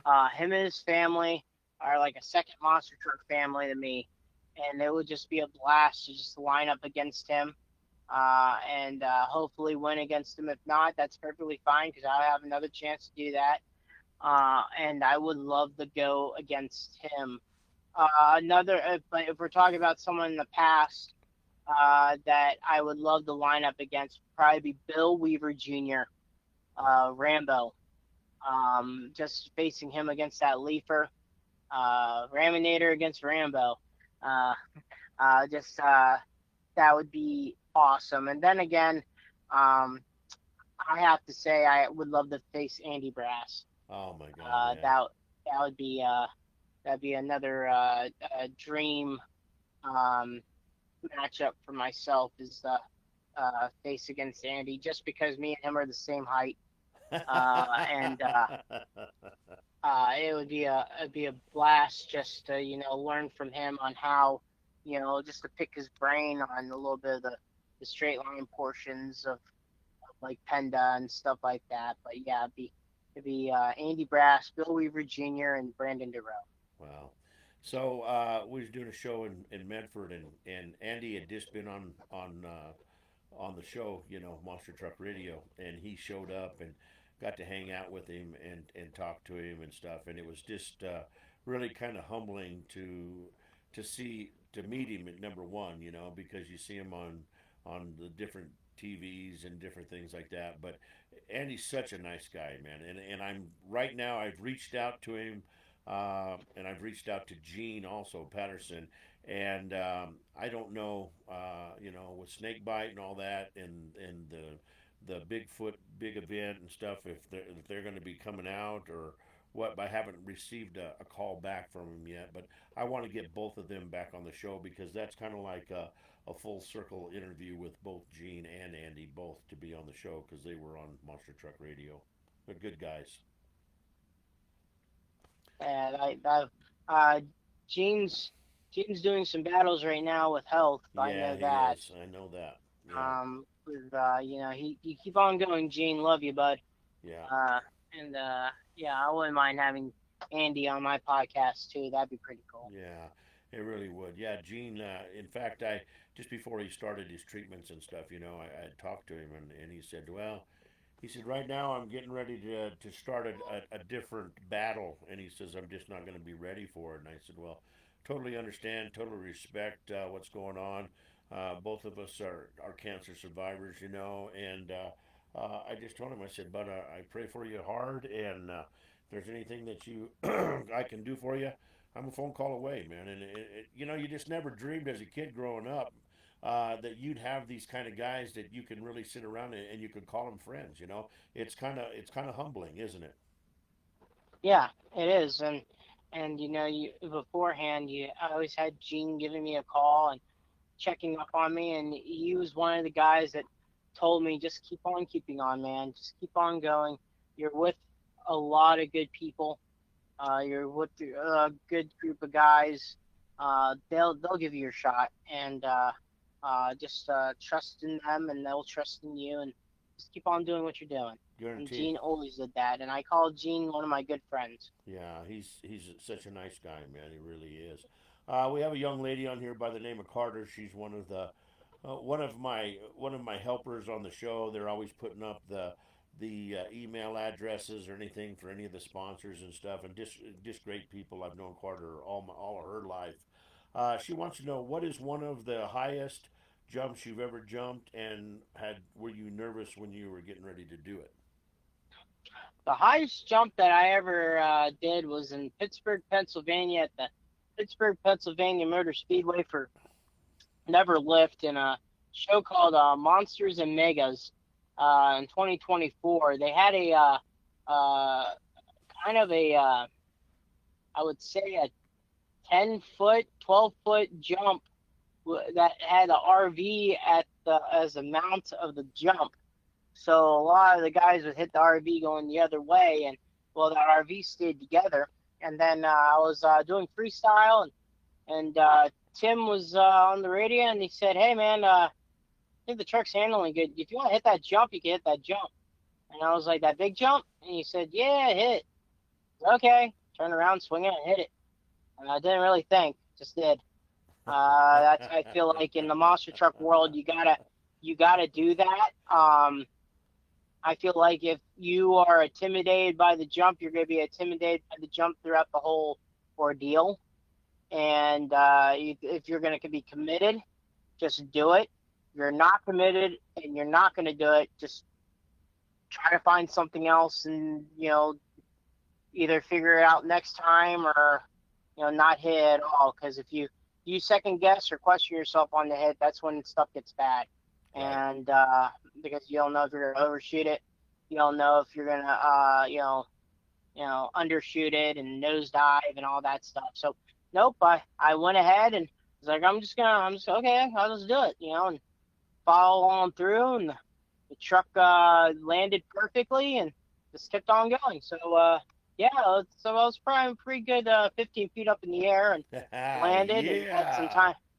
had some time to think, and I was like, this is pretty cool. Okay, time to go. And then I landed and kept on trucking. There you go, man. There you go. So let's talk a little bit about. I got some bio notes here and stuff, and on it's called the Homecoming Driver, and it was one of the coolest stories about Cheech happening in 2024 when you returned to the Ohio Valley to drive at the Thomas Fest. Talk to us about that. Man, Thomas Garage in St. Clairsville, Ohio. The Ohio Valley I call home, a little small town called Wellsburg, West Virginia. Uh huh. About 20 minutes, about 20 minutes north of Wheeling, West Virginia, 40 minutes west of Pittsburgh, Pennsylvania. Uh huh. And man, I never thought I would ever do something coming back home. Thomas Garage in St. Clairsville, Ohio, was one actually the first places I ever bought a vehicle at. But just having the homecoming there and having a chance to drive a monster truck that I always thought that you know, a lot of these people thought it wasn't going to happen, or I'm just, you know, dreaming about something crazy and stuff like that. And you know, sometimes they're in the teenage years, thought, you know, monster trucks are dumb in general, and but then seeing them with their kids, and then later on asking for tickets, isn't that funny? Yeah, isn't it? And Yeah. Yep. and but having that and letting people know that, hey, this happened, and then put on a car crush for the people of Thomas Garage and the people of St. Clairsville and the Ohio Valley, and it was a wonderful, humbling, and awesome experience. Right. So Carter also wants to know: have you ever been hurt? You know, stinger or something like that during a show. That same freestyle, I kept on going, and then after that jump, I found another jump that was about the 5-footer. I hit it, and the truck kind of went tilted to the right, and I did not land on. I did a side slap. Uh huh. Had my first side slap, and popped the tires for 1 second, reflate on the same exact move, and that was a little sore. But then another one was in DeCoin this year and had my first stinger. And then I found out later on that you're learning about that sometimes shocks go bad on you, and you sometimes have to take your shocks off and redo them and get them to a certain point where they're good. So I learned that too. So it was a stinger in DeCoin and then a side slap in Pittsburgh. Okay, there you go, Carter. So your brother from another mother, the Monster Truck Canucker's on here, and he says proud to call Cheech a brother and a damn good partner with a podcast. He kicked ass this year for the first while while I was in school from January to April. Excuse me, and he really appreciates him and the journey. I'm so proud of him chasing his dreams and showing us that the dreams is the achievable. You know, that really works good. And I want to get into that here real soon, but I want to talk about the podcast when we come back. But now I really want to play the song that I created for you and give you a chance to, if you need to get a drink of water or something like that, to go ahead and do that. And when you get back, we're going to talk about Crush This, okay? Oh, yeah, let's go. All right, buddy. We'll be back here in just a minute, ladies and gentlemen. This is called Crush. Cheech Never Stops Going, right here on Pedal to the Metal, Motors and Music.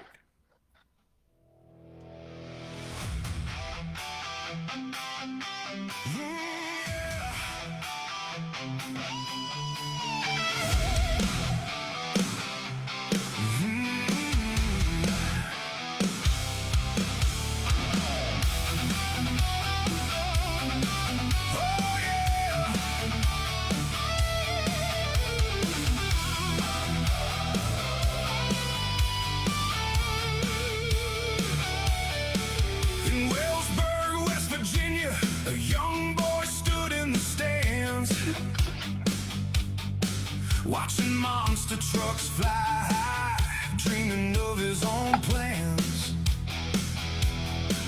With his mom and dad beside him, that fire began to grow. A dream buried deep inside Cheech that he just couldn't let go. Building model airplanes, racing RC through the dirt, learning every life's lesson, and hard work had to be taught first. While other kids were chasing different roads and different paths, Cheech was chasing monster trucks and living out his lifelong dreams. Some people said, you'll never make it. Some people said, it's time to quit. But every time they tried to stop him, he dug in deeper and wouldn't submit. Never stop going, never give up. When the road gets rough, keep pushing on. Trust your heart and trust your gut. Never stop going, no matter what they say. The ones who keep believing are the ones who find their way. 14 years inside the sport, paying dues and learning fast, listening to the stories told by legends from the past. B.J. Johnson, Jerry Beck, Dustin Brown showed him the way. Mark and Tim Hall helped build the road Cheech walks on today. Every mile and every lesson, every wrench and every scar, every late night in the shop brought him closer than before. The dream was getting louder even when the odds looked long. He kept moving toward the future while proving doubters wrong. Some people said, you'll never make it. Some people said, turn around.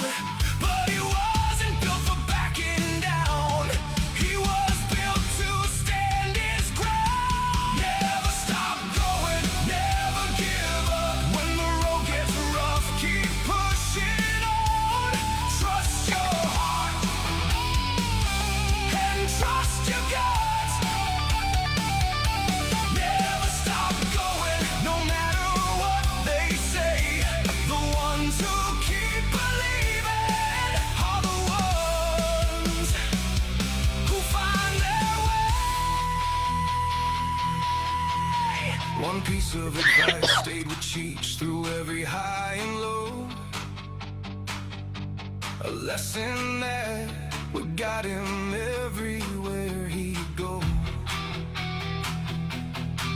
Trust is everything in this business. If nobody trusts you, you won't go far. Those words became a foundation, something solid. He could hold a reputation built on honesty is worth more than gold.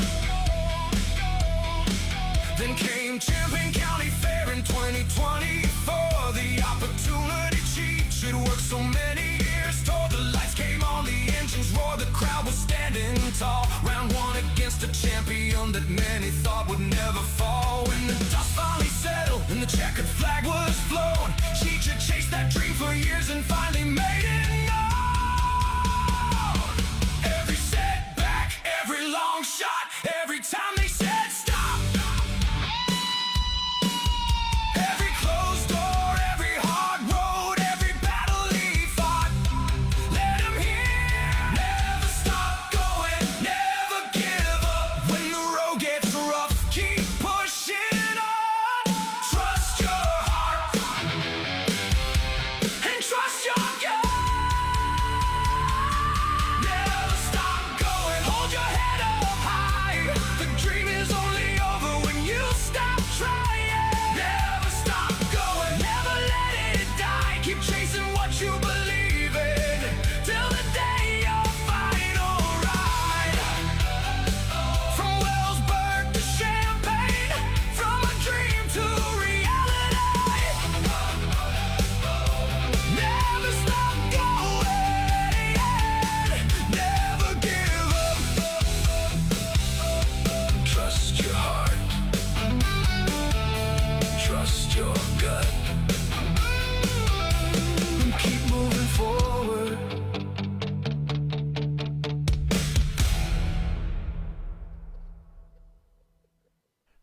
guys right there. Oh, we don't want no doo-wop in there. No doo-wop at all. But there you go. That's Cheech's song, man. Cheech, I need to ask you a personal question, and I want your true honesty from being a host of a podcast. The direction that I'm taking this show by doing the music and making songs for the drivers. Do you think that's a good idea, or what do you feel about that? I I've think that never asked anybody this question before, but I respect what you and Brad are doing very much, and I want your very honest opinion. I think it's pretty neat because it reminds me of like the Pat McAfee show.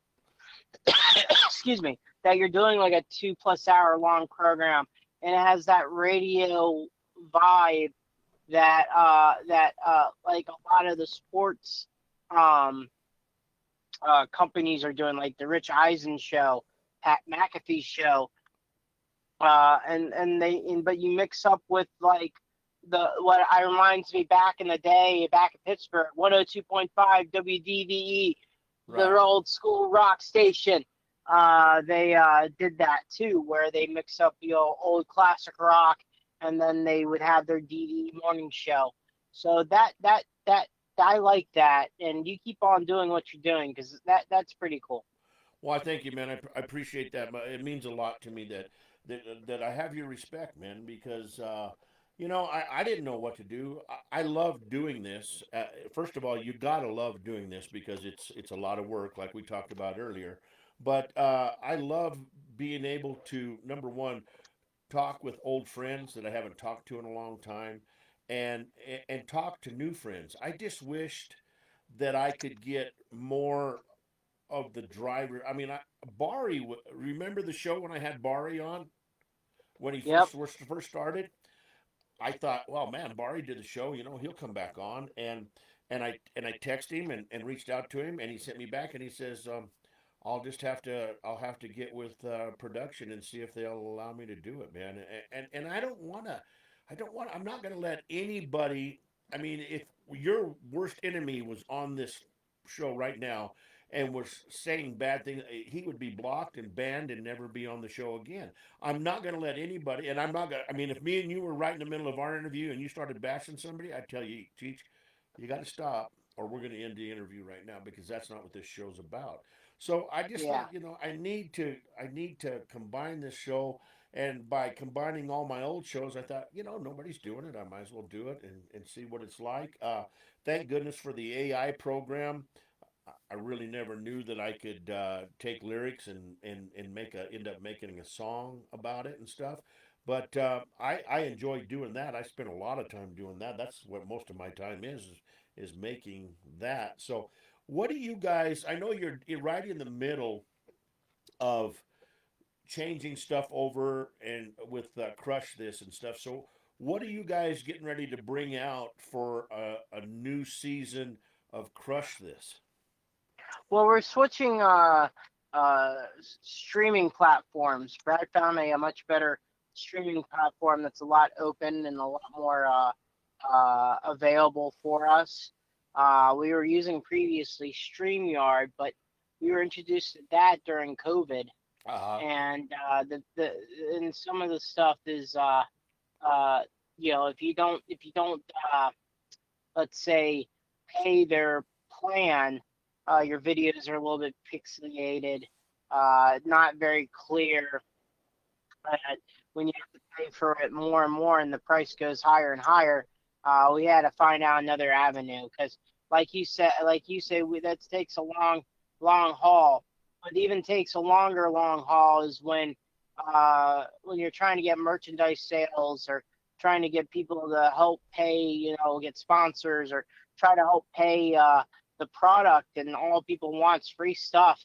It doesn't really help out matters. That's true. And so when it's coming out of both me and Brad's pocket, we gotta find stuff that can help us out. I mean, our stuff internally, like our webcam, our microphones, are some of the best stuff that podcast users use. But then you're using StreamYard all that stuff, and you're trying to go through a podcast company. It's coming out of your pocket, and then you're trying to add up to that stuff.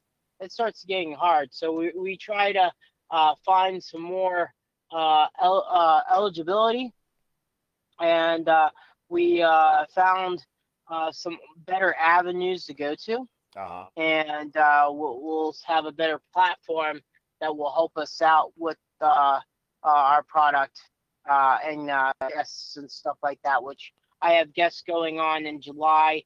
Brad's going to try to touch a little bit into the Canada monster truck realm. Good. I want to see that. get some I'd love to hear that.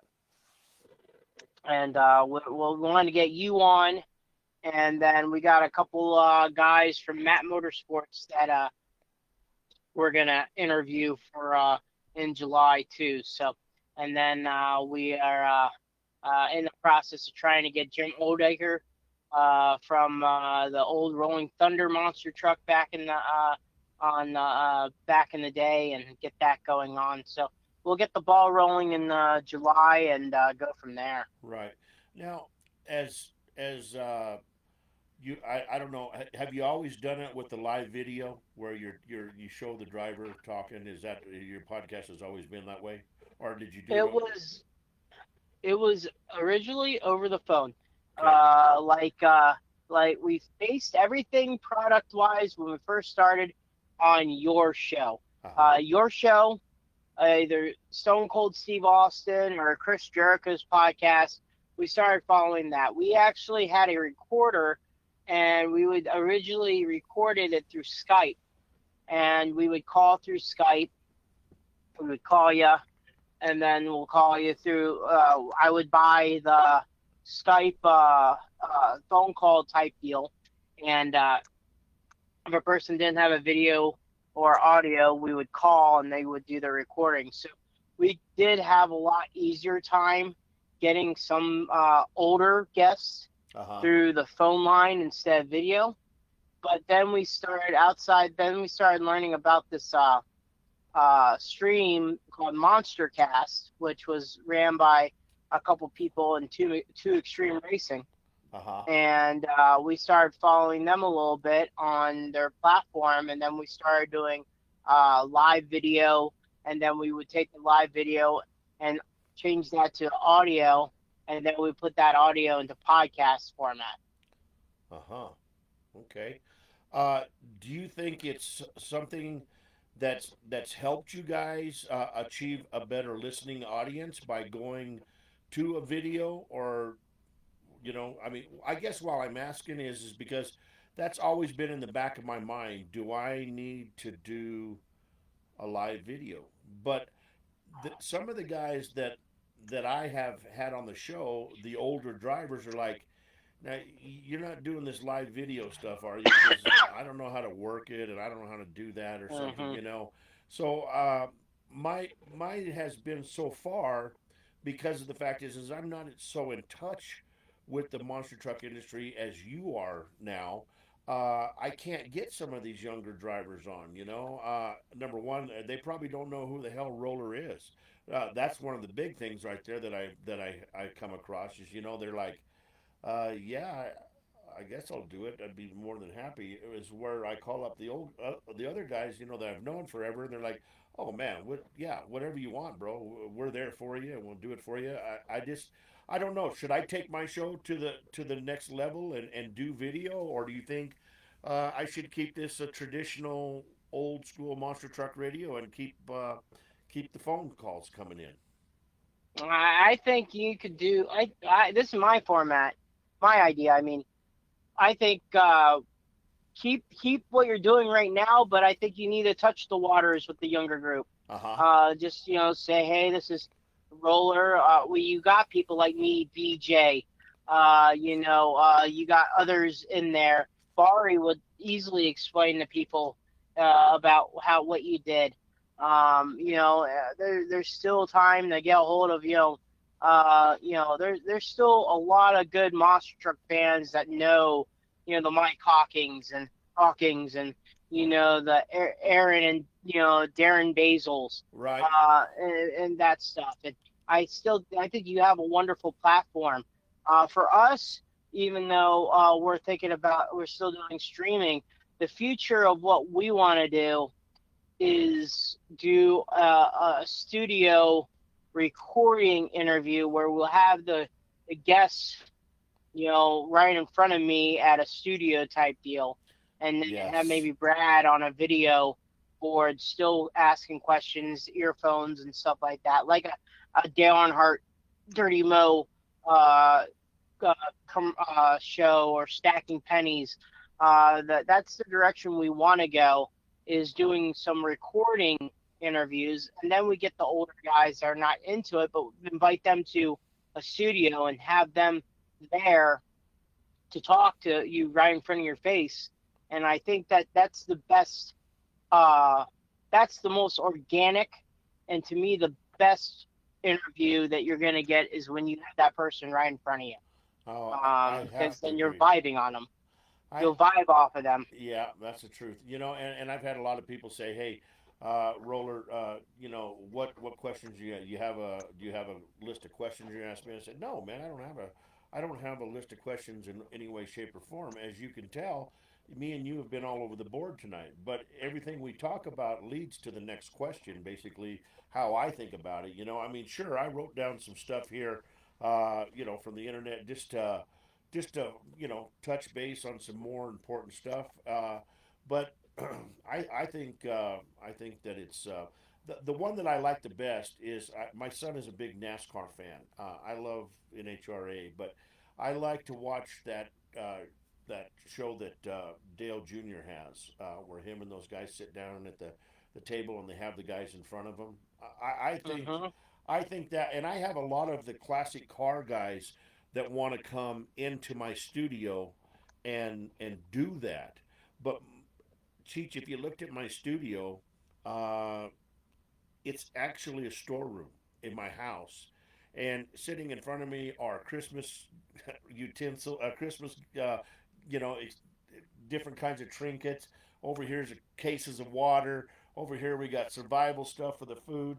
On this side over here I got all my collector toys, and I have just this little and in fact, basically where I'm sitting, right behind the backdrop, is the old backdrop from Monster Truck Radio when I was doing it here out of the house. Man, I still have the Microsoft Xbox truck bedside still on the wall behind me, and I just don't have the room to be able to do that. And when you're talking to somebody like yourself, and you want to have them in on the show to sit down at a table, I don't have the budget to fly people in and do that, man, or pay them to do that. That's a tough deal. But that would be a dream one for me, is to be able to have a nice studio to where you could sit down and we could just have a great conversation, because I think it's a more powerful conversation at the end of the night that people really get to enjoy more than anything.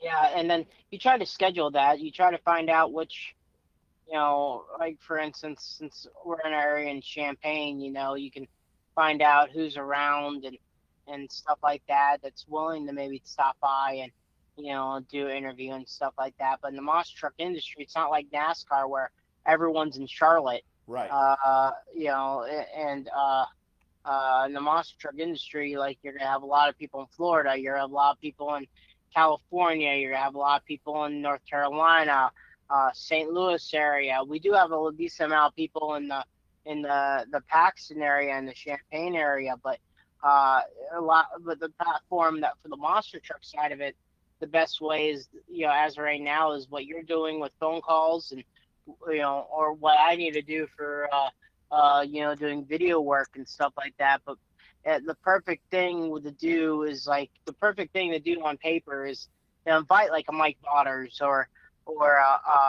Ever Jasmer, and bring them over to the studio, and then you have a one-on-one conversation with them right in Yeah. front of you. Yeah. That'd be the dream right there. Oh, I totally agree with you, man.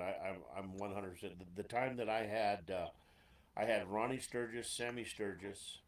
I had a local tough truck guy, Terry Keel. on the show, and they did it here in the studio, and it was such a memorable show to be able to have them guys here in my house. Number one, and every time I get ready to answer Sammy a question, Sammy's out looking at all my memorabilia throughout the house. He's like, I say, "Hey, Sammy, you got to come back in, man. We're talking on the show here, you know." But yeah, it was just such a it's just such a better feeling. I think I have to totally agree with you, and it'd be nice to be able to be able to do that one day, to have a nice studio and just where people could come and relax and sit down and have a Because 2 hour. yeah, because a lot of times, people get confused going, well, radio shows in my neck of the woods have, some, brings some comedian. Well, yeah, he's there because he's promoting a show that he's doing in town. Right. He's not coming out of his way to come out of his way just to do it. I mean, he can, I guess if he's driving through, maybe to stop by, but he's not going to schedule something. Hey, I need you at my radio, you know, show, and I need you to come by. Right. I'm not going to be around there. It'd be easier for me to call you instead of, Yeah. being there unless you have some show. Sometimes people have a hard time understanding that, they're going, okay, well, my favorite, Gabriel Iglesias is going to be at a show. Okay, yeah, he's there because of that show. He's not going to go out of his way. Right. And, but that a lot of people have that situation thinking about, but, yeah, just trying to get scheduling going on and trying to get, people to get there, and still the stories. That was a good episode too. I remember watching that and seeing that, just the history of the Sturges and stuff like that, and how now their products are still around kicking butt. True. Jacob Ladwig and Rat Attack, man, he's Yeah. taking the East by storm with his truck, and everyone's loving it with the all-star monster trucks and the toughest throwdown. And then Terry Woodcock has the unnamed and untamed truck, and when they do shows, that's still a popular truck. And so their legacy is still kicking in, still kicking butt. But there's actually, I have a monster truck radio memorabilia from do? you. Yep, from you and the late great Dan Runte. Do you really? What do you have? Side by side Summit Racing picture of both the Summit Racing blue truck and the white truck, signed by Dan Rente, on I think one of your radio monster truck radio giveaways that you were doing, and I think one of the guests was Dan Rente. Really? Wow. How cool. That's some good stuff right there, man. I remember having Dan, and Dan was always one that, hey, little buddy, if you need me on the show, you call me, and I'll be there for you in a heartbeat, man. It was such a great guy. I really, and I talked with Larry Swim the other day, and I said, are we ready yet? And he goes, no. He says, I'm not. I said, there's no way, shape, or form that I'm ready to do a tribute show about Dan Runte. And I said, I'm glad you said that, because I'm not either. I said, he meant so much in my life. My wife is not she never got in. She went to a couple shows because the boys and stuff like that, but she's never been a motorsports fan. She don't even go to the car shows that I do, or anything like that. That's just not her thing. And she absolutely adored Dan Runte. He come by the house, and I felt like I was the guest, and it was their house, and they just hit it off. And when Dan died, she actually cried, because of the fact is that she cared so much about him, and knew how much that I cared about him, and just a bad deal. So I'm just not ready to do that show yet, but I think that's going to be a great show, and we're going to have a lot of people calling in and telling their favorite Dan Runte stories and stuff like that. But I got to be ready. I do have one question for you. Okay. And we're going to not talk about Rente, but I'm going to talk about this. All right. Give me your best or funny story with BJ Johnson. Well, The ones that I can tell, you mean? Yes, yes, the ones that you could tell. Okay. Uh, so we were in Redmond, Oregon, and I was up in the stands. Of course, I've always been the announcer that liked to be on the floor. I mean, that's how I cut my teeth. When you worked for Stanley Torgerson, you were on the floor announcing the show. That's how I learned.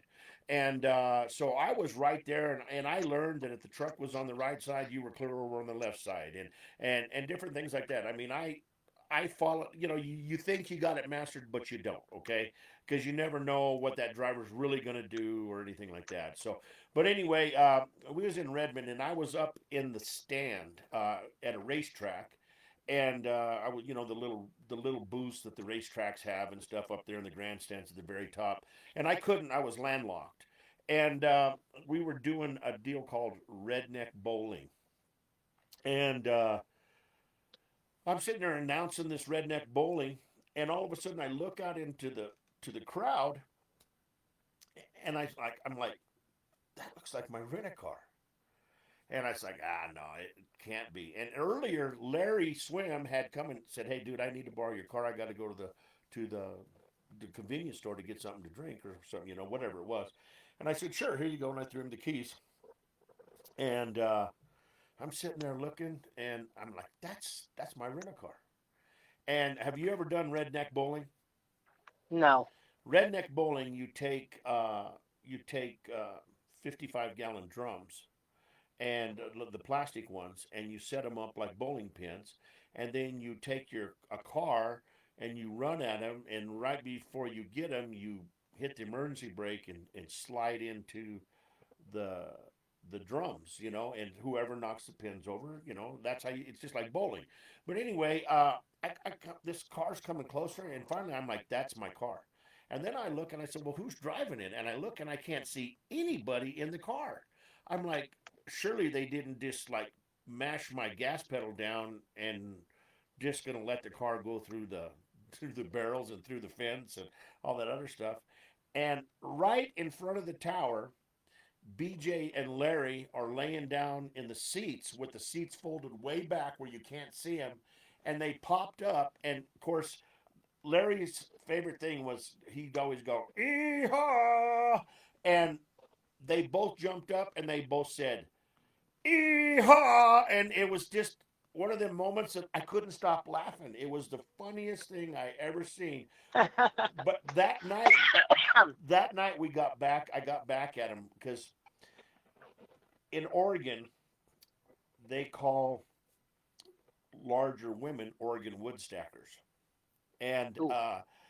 there was a uh, there was a towing company down there that had been telling me the story, and BJ was BJ was like, "This guy will say it over the microphone," and those guys were like, nah, he won't say it.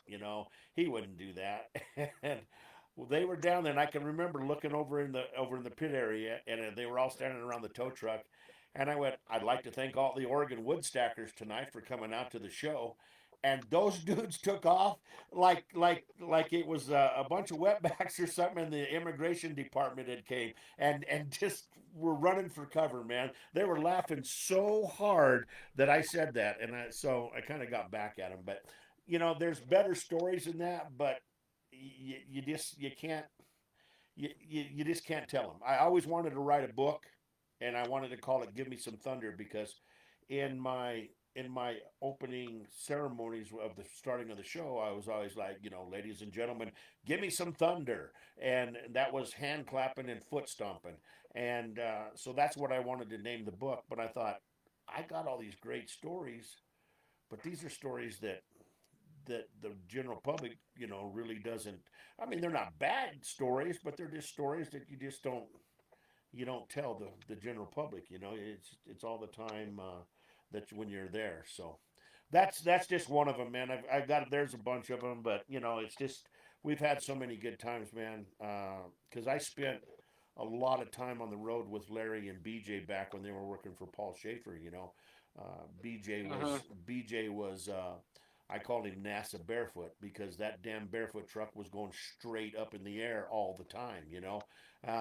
It was just there's just so many good times, man, that I can't really sit there and tell you it's my favorite ones because some of my favorite ones were after the show, uh, after dinner at the bar having fun. So Hmm. it's just one of those things, man. But we all get them. We all have them. We all have those fun stories.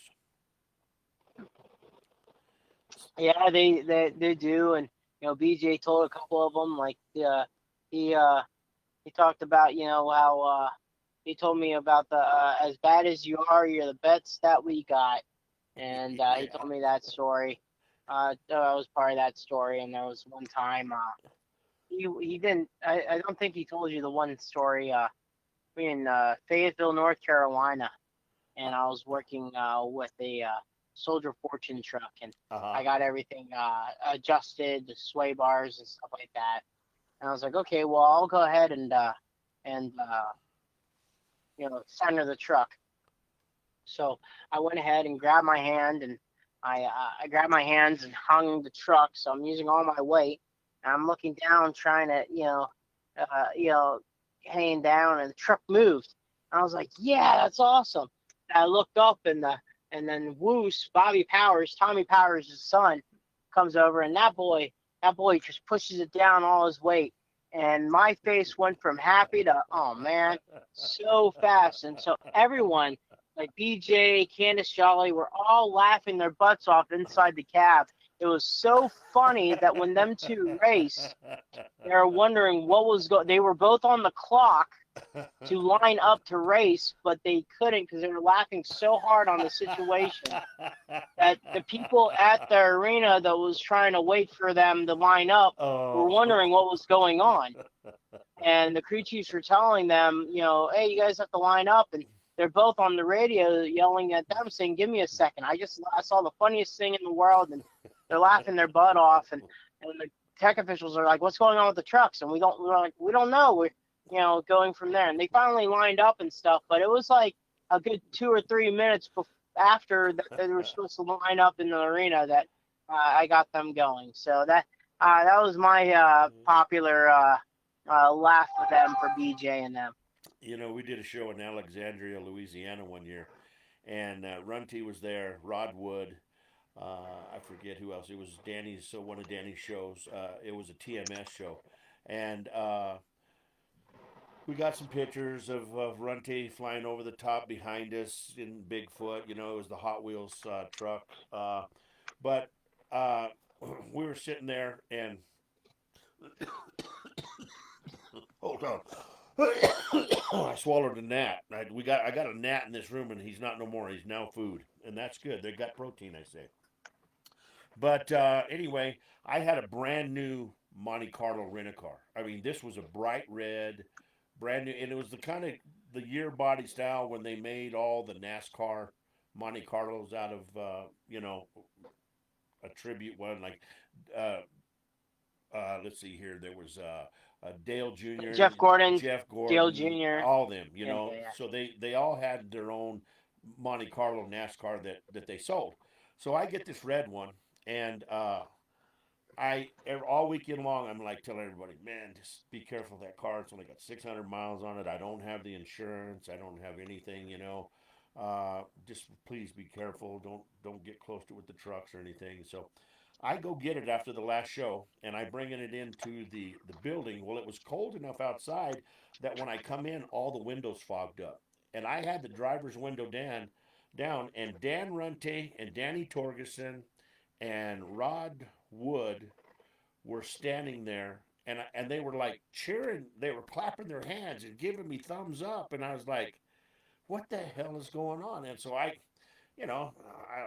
kind of goosed it a little bit faster, and they were really like going like, "Yeah, yeah." And all of a sudden, I hit one of the tough truck jumps, and I flew through the air in that car, and I landed on the nose of the car, and it just like a Dukes of Hazard kind of land, where it lands on the nose and it goes maybe 20 feet on the nose and then comes down on all four wheels. And I got out, and the whole front bumper was pushed underneath the car, and I was like, oh my god. They said we didn't think you were going to hit it, and I said I didn't know I was going to hit it.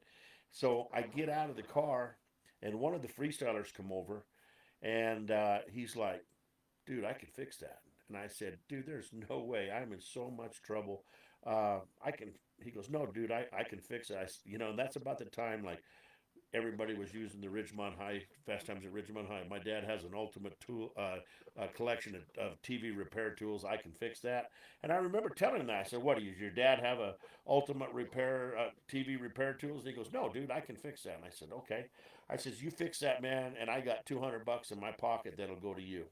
And he said, "Okay." So he goes over and he gets a grade stick, and when Danny used to make all of his tough truck tracks, we used to poke grade sticks on the sides of the jumps and then hang flags off of them.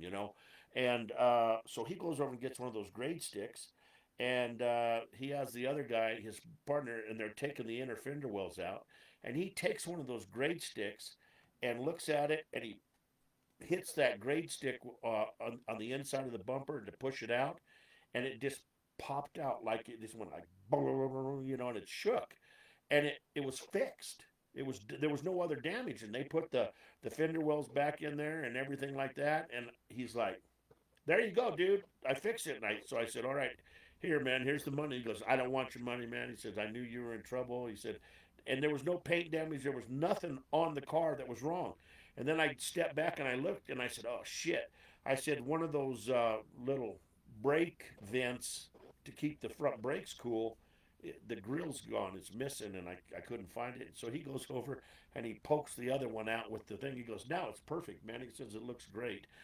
But I thought I was going to be in a lot of trouble. I watched for 2 or 3 months on my credit card bill to see if they were going to charge me or anything. Never got caught. Never got caught Oh, at all. It was close.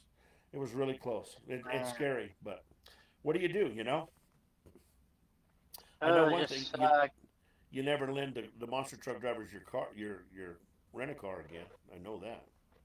yeah. I heard you never want to do that. No, we used to do monster truck rent a car stories. Remember that on the Yes, show? There were some funny ones in there, yes. man. There were some funny ones in that one. But as we go along and we create a history for ourselves in the monster truck business and stuff like that. What do you want to be remembered as in the monster truck business? What do you want people to, when your name's brought up, they go, "Oh, I remember him," and here's the reason why. I guess I want to be remembered as someone that started out for my like I said with pretty much nothing involving racing or monster trucks in general. My parents, my dad was a retired military Navy veteran, and my mom was a EKG personnel for the hospital, so they never really had anything racing wise. But I want to be known as a person that did the climb right, did did what you need to do to get to the monster truck industry. The Start from nothing, sweeping the floors, picking out Lexan, slowly becoming a crew member, becoming a crew chief for a Monster Jam truck, using your, Monster Jam stuff that you thought you knew to the independent side, which later on you find out wasn't that way. Uh But huh. then going to a team that trusts you and you climb to the point of becoming, a monster truck driver and being a third representative of the Hall Brothers Racing stable. I want to be kind of known as a person that did the climb, did let people be a beam and light that let people go, hey, that guy did it, I can do it, and it may not be the monster truck profession, it may be something else, but um, trust the climb and just keep on going. It's a long walk. That wasn't I started in 2012. Finally got in the door in 2014. So that's quite some time. Yeah, that I would like to have people remember me as someone who did it right, did the walk, did the climb correctly, and there is a way to get here. Well, I tell you what, I think your name will be in the books. I really do, and I think you got you know there's a deal here that I pulled up and I thought it was very interesting, and it says why drivers respect him, and they said several drivers in the industry people have noted that Cheech understands both sides of the business, the fan side, the crew member side, the crew chief side, and the driver's side. That perspective helps him connect with fans, crew members, and fellow drivers alike. See, I mean, that's you're already being memorized, man, or remembered just by things that the little things that you do. So, my only suggestion is just keep it up, man. Keep being Cheech. Uh, I wish you and Brad the best success in your podcast. I wish you the best success in your driving. I would love, I don't know if we have ever met each other in person. If we did, I apologize. I'm old and gray and I'll forget, but I would love to meet you, and I would love Well, to have the Hall brothers on the show. oh yeah, we could set that up for you. But I probably I spent about 10 days at Pueblo for the Colorado State Fair. Uh huh. I don't know how far you are from Pueblo, That's my but hometown, bro. I grew up in Pueblo. I'll take you to some great places to eat. Uh, if you guys get in early and you come through Denver, you can stop in Parker and chill out here at the house. If you need to do some laundry or something like that, you're more than welcome. I have almost 10 acres. Have a big shop. If you need to put the trucks in the shop and work on them, mi casa su casa, man, guaranteed. But I'll come down to Pueblo and hang out with you, man. I'd be more than yeah, happy to, for sure. we'll have one of our we have one of our. Uh, can you hear me? Yeah, I can hear you. All right, we have one of our display trucks there in Pueblo for the state fair. So we're there for 10 days. We sometimes hang out and see the toughest monster truck tour that run there also during that time period too. Right. So yeah, we get there about 2 days before the fair starts. We'll set up and then we'll head up Denver, and we try to take a look at like the train museum there in I think where Coors Yeah. Yeah. Golden, Over in Golden. Yes, it is. and then we'll also see the Rocky Mountain Airplane Museum in Denver. We sometimes Yeah. take a look at that one too. Have you But been to the yeah, Have you been to the Shelby Museum?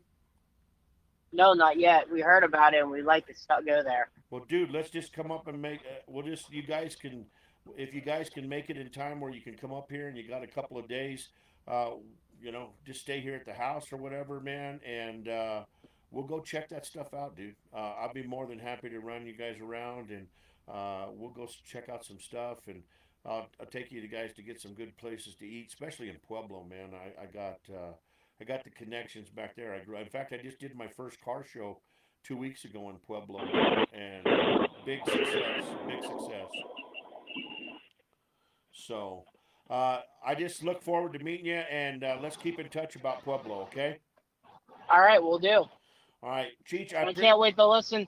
Can't wait to listen to the episode with Brad too. That's gonna be exciting. it's going to be good, His man. journey's different, Yes. but his journey's different, but it's also pretty awesome too. Yeah, I'm excited about it. Number one, I'm excited is because of the history with you guys and stuff like that. And I didn't remember if you watched a lot of Monster Truck Radio, but now I know you were there all the time. So you were probably one of the ones that got me all the time by saying stuff and said, "Say this," and I was Roller will read it. first time caller, long time listener. There you go. Well, I appreciate the support, man, and I really do. So. Like I said, I had stuff from Monster Truck Radio. I think right now, if you go back home in West Virginia, I think one of my nightstands still have the Monster Truck Radio decal. Wow, that's pretty cool. Well, I have to ship you some pedal to the metal stuff, or I'll bring it to you when we come to Pueblo, okay? Because I got a bunch of pedal to the metal stuff. There's a couple questions I like to talk about when you're on our podcast about the Monster Truck Radio and how that transition was when you stepped down and you let Ross and them take over. I know they did it for a very, very, very, very short time, but that was a pretty interesting time, I guess you may say. It was, and it was hard for me to do, but we'll talk about it on your show. How's that sound? That sounds like a win. Cheech, I appreciate you so much, man. Be careful. Tell the Hall brothers I said hi, and Will do. And I would really want to try to get in touch with them and get them on the show. Okay. All right, we'll do some magic. All right, buddy. Thank you very much. I appreciate you. Thank you. All right. Have a good one. You too. All right. All right, bye. Bye-bye. All right, guys. I think another good show. I really do. We'll be back here in a minute with a little bit more of Pedal to the Metal, Motors and Music, after we pay little few bills here from our sponsors. Let's get the mouse working here. We'll be right back. Are you looking for something to jumpstart your podcast or your YouTube intro? Well, if you are, we've got some pretty great news. Now you can get that professional sound just like the big-time productions you hear on the radio. That's right, clean, crisp, powerful audio that grabs attention from the very first second. We help folks just like you bring their content to life. Whether you're launching a podcast, building a YouTube channel, or starting that next big thing on TikTok. And let's be honest, it doesn't matter what platform you're on. If your audio doesn't sound right, people tune out. That's where we come in. From intros and voiceovers to full production sound, we'll take what you've got and elevate it to the next level. So if you're serious about sounding like a pro, it's time to step it up. Check out a few samples below and hear the difference for yourself. And when you're ready to get started, contact Roller at jeffrichards327@gmail.com or TexasRich at texasrich@c10americamagazine.com. Your audience is listening. Make sure you sound your best. Hey, cool cats and chrome lovers! Get ready for horsepower, hot rods, and summer fun at the Night Owl Hot Rods Fiesta Fun Run! Cruise on out Saturday, July 11th, 2026, from 3 in the afternoon until 8 at night at Sheridan Community Park, 3325 West Oxford Avenue in Sheridan, Colorado. Check out classic rides, custom builds, amazing food trucks, and that sweet sound of engines rolling through a summer evening. Music all night long from Southern Colorado's legendary DJ Buzz Corona. And don't miss the live auction, featuring automotive memorabilia, collectibles, and surprises every car lover's gonna want. Bring your friends, bring the family, and enjoy one incredible night of cars, music, food, and fun. Stay in the loop. Follow Night Owl Hot Rods on Facebook. The Night Owl Hot Rods Fiesta Fun Run, where the classics roll and the good times never stall.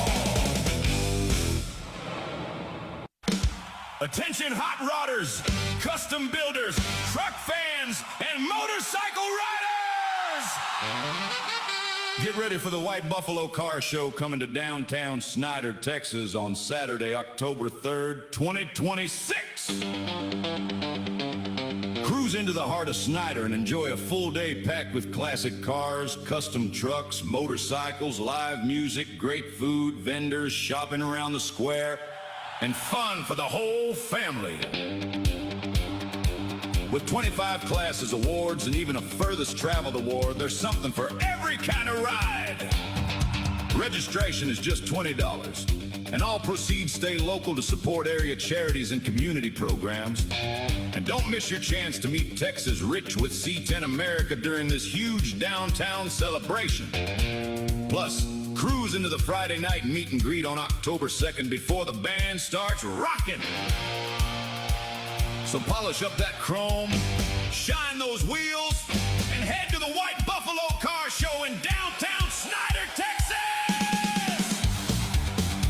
The White Buffalo Car Show, where horsepower, hometown pride, and Texas tradition come together.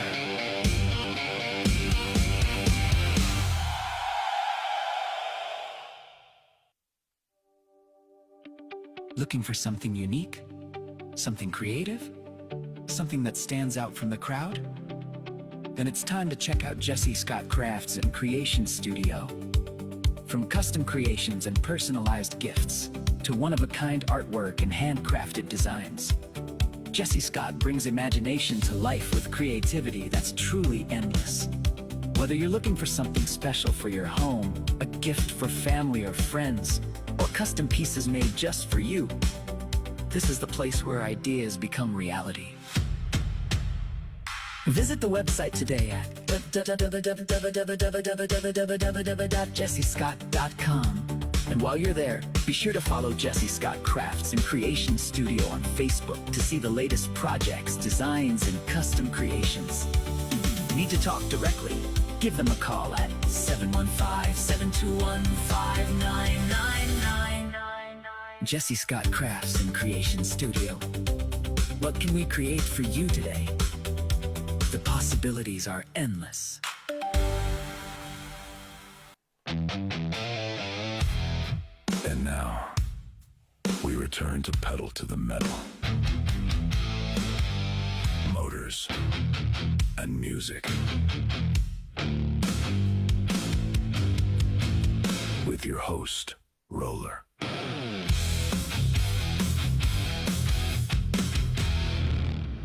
All right, we're back, and I'd like to thank Cheech for being on the show, man. I thought it was just a great show, man. I really do. That young man, I wish him the best. These guys are they absorb so much information,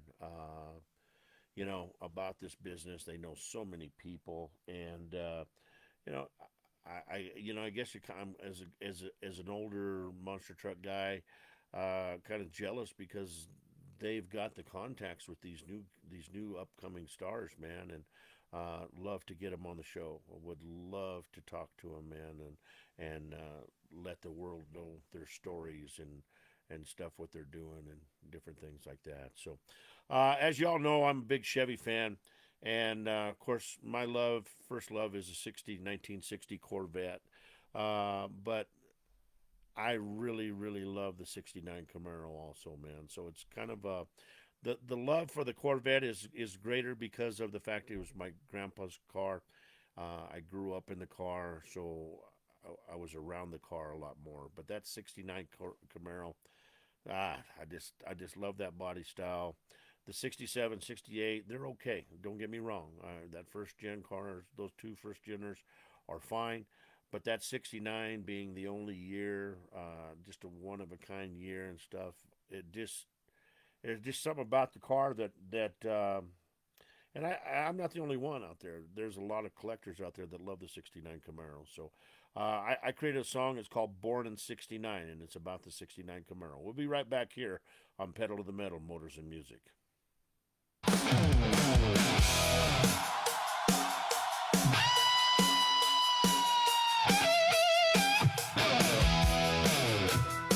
Born in 69.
There you go, born in 69, right here about that 69 Camaro.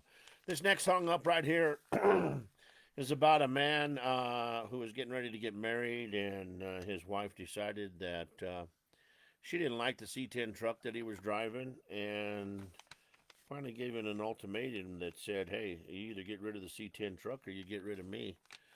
Well, he still got the C10 truck to this day. This is called She Wanted Me to Sell My C10.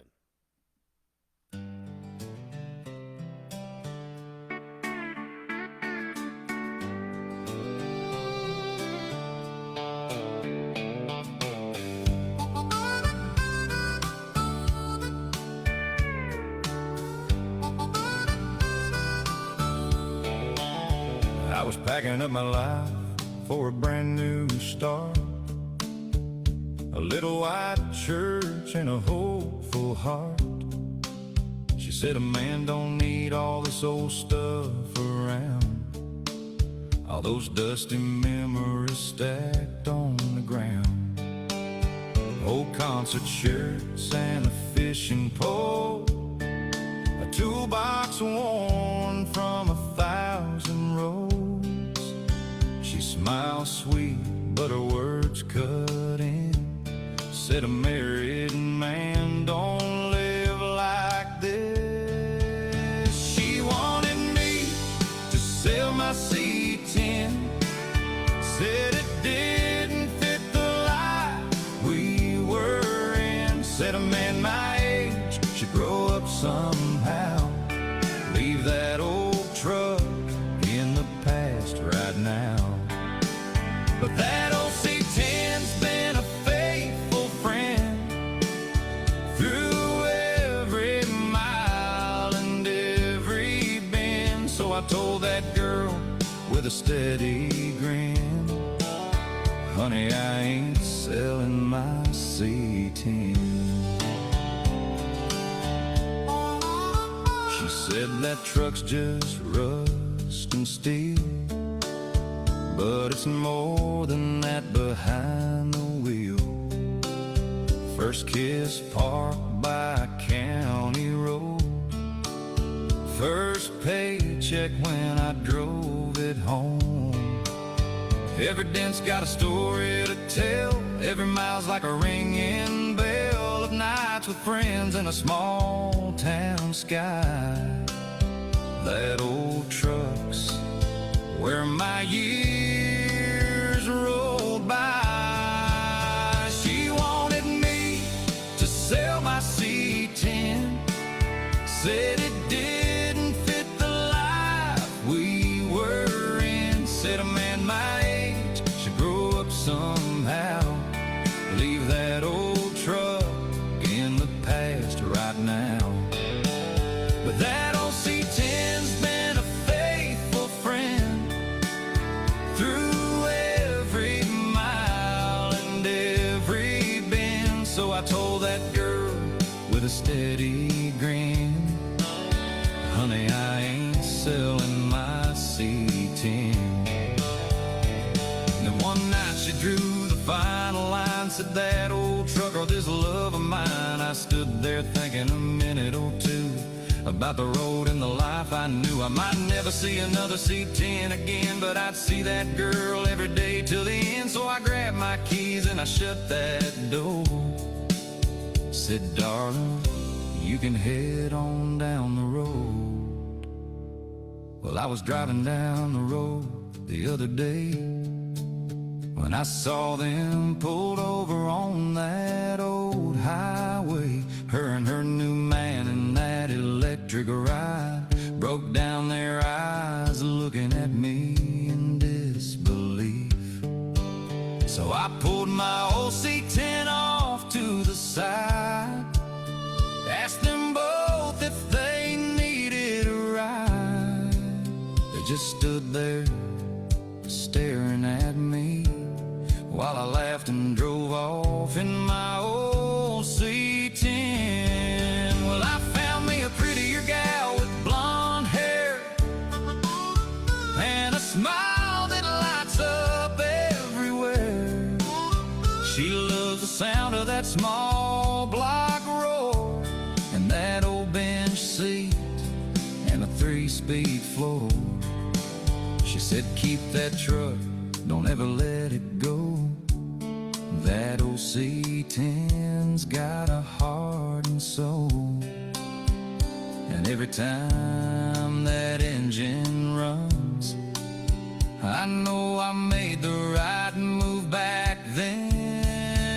She wanted me to sell my C10, said it didn't fit the life we were in. Said a man my age should grow up somehow, leave that old truck in the past right now. But that old C10's been a faithful friend through every mile and every bend. And now I'm riding with a better woman, and my girl now she loves riding in my old C10.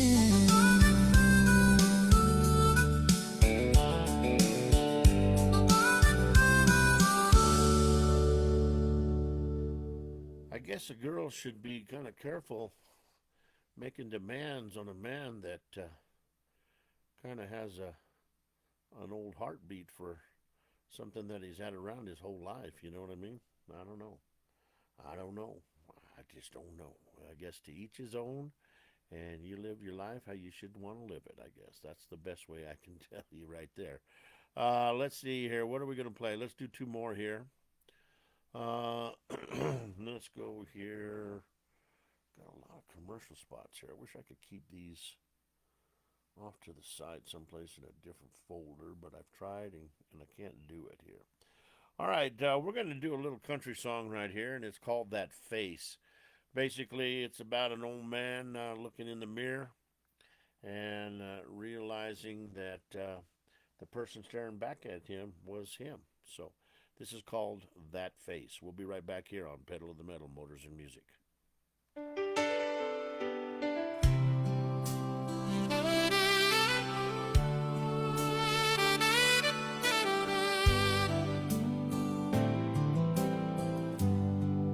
I was looking in the mirror just yesterday, saw a face staring back my way. His eyes looked tired, like he'd lost some sleep, and the lines in his face ran cold and deep. I stood there wondering, who's this man? Where'd he come from? What's his plan? Has his road been long, been dragging him down? Or just life wearing on him mile by mile through town?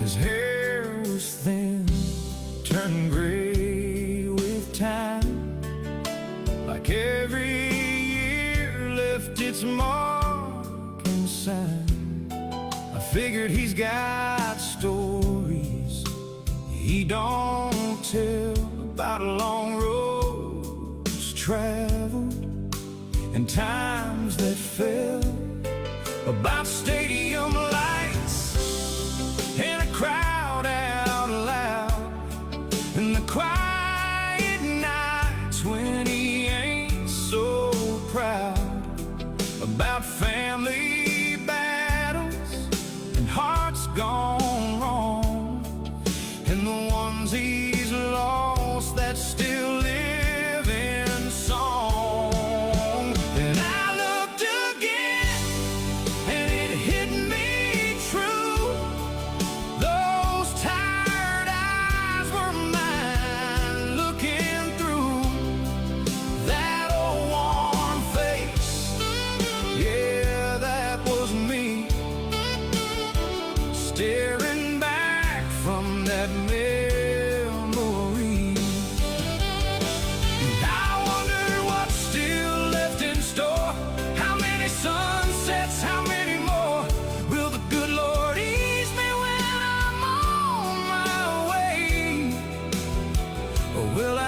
fight every breath till my dying day. I thought about the man I used to be, full of fire and wild and free. Never thought time could catch me fast. Now I'm counting moments, not just the past. I've walked through storms I never saw, felt the weight of every flaw, but I've held on tight through thick and thin, and I'd do it all over again. Hey, life don't come with a guarantee. It writes its lines in memory. Some days you stand, some days you fall, but you learn to answer every call. And if tomorrow don't come my way, I'll be alright with yesterday. 'Cause I looked again and I finally knew that every scar tells something true. That old worn face ain't hard to see. It's a life well lived looking back at me. And whatever comes, I'll stand my ground with every lost and every found. And when the good Lord calls my name, I'll go out proud just the same. Yeah, that man in the mirror yesterday ain't someone else, he's me today.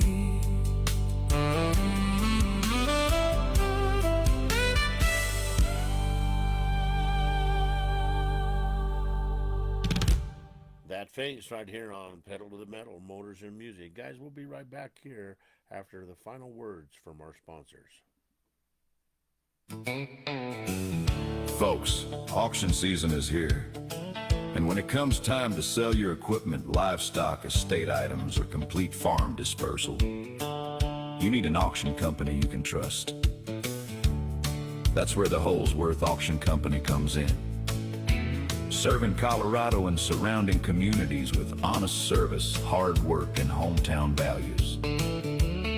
Whether you're planning a farm auction, ranch dispersal, estate sale, livestock sale, or equipment reduction, the Holsworth Auction Company has the experience to help get the job done right. And now with online internet bidding available, buyers can participate from just about anywhere, helping bring more attention to your sale and stronger bidding opportunities. Community-minded, professional, dependable.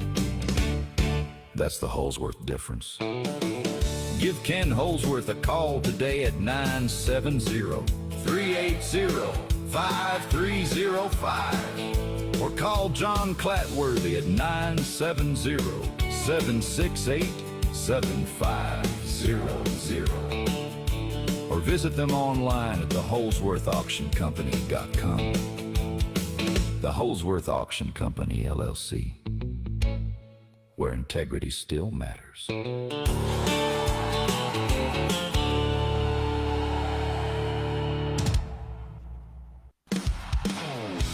Hey, truck fans and weekend cruisers! This Saturday, fire up those rides and head on over to Trucks and Screwdrivers at the Black Eyed Pea in Castle Rock. We're talking cool trucks, great people, good vibes, and an awesome Saturday morning hangout for truck lovers from all over Colorado. Grab yourself a $5 screwdriver.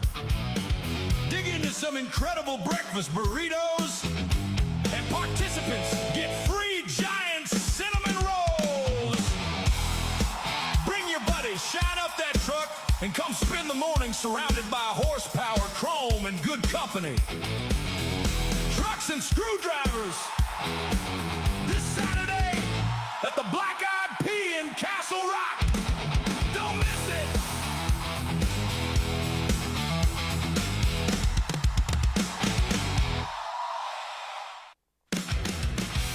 Castle Rock, get ready to fire up the horsepower. The 2026 Poor Boy Cruisers Car Show is rolling into ACC in Castle Rock on Saturday, October 3rd from 10 a.m. to 2 p.m. Bring out your ride and be part of an incredible day supporting the American Cancer Society, with 100% of the donations going to the cause. Entry fee donation is just $20 cash only, and registration is same day only. The show takes place at ACC Castle Rock, 4500 Limelight Avenue, Castle Rock, Colorado, 80109. Enjoy giveaways, a 50-50 raffle, silent auction, specialty trophies, and an awesome lineup of classic cars, customs, trucks, and hot rods.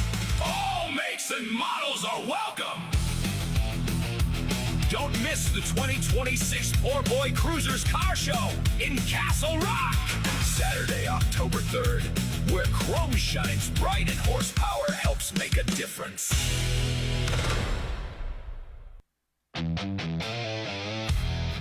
And now, we return to pedal to the metal. Motors and music. With your host, Roller.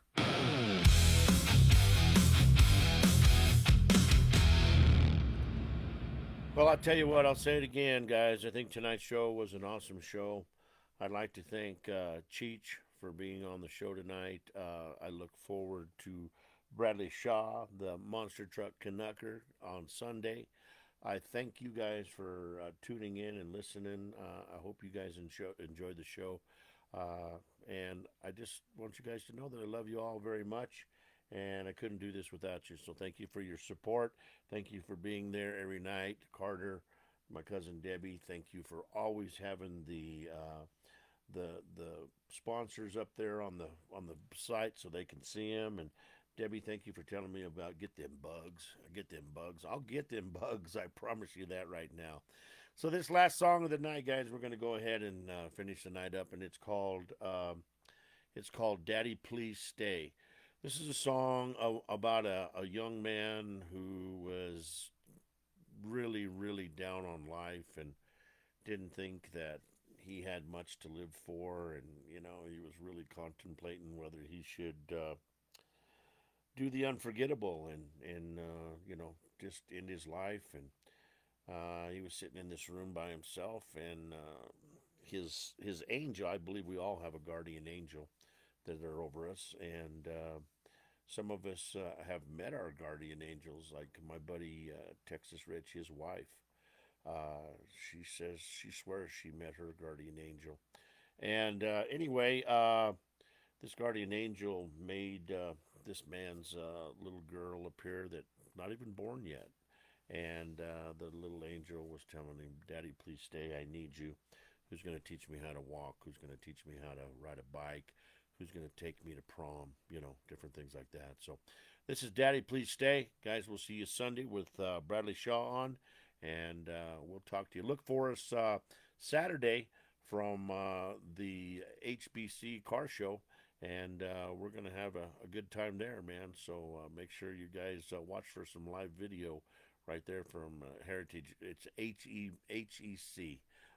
So it's the Heritage Eagle Bend car show. So we'll talk to you guys later. Be safe. And remember one thing. Hug the ones you love.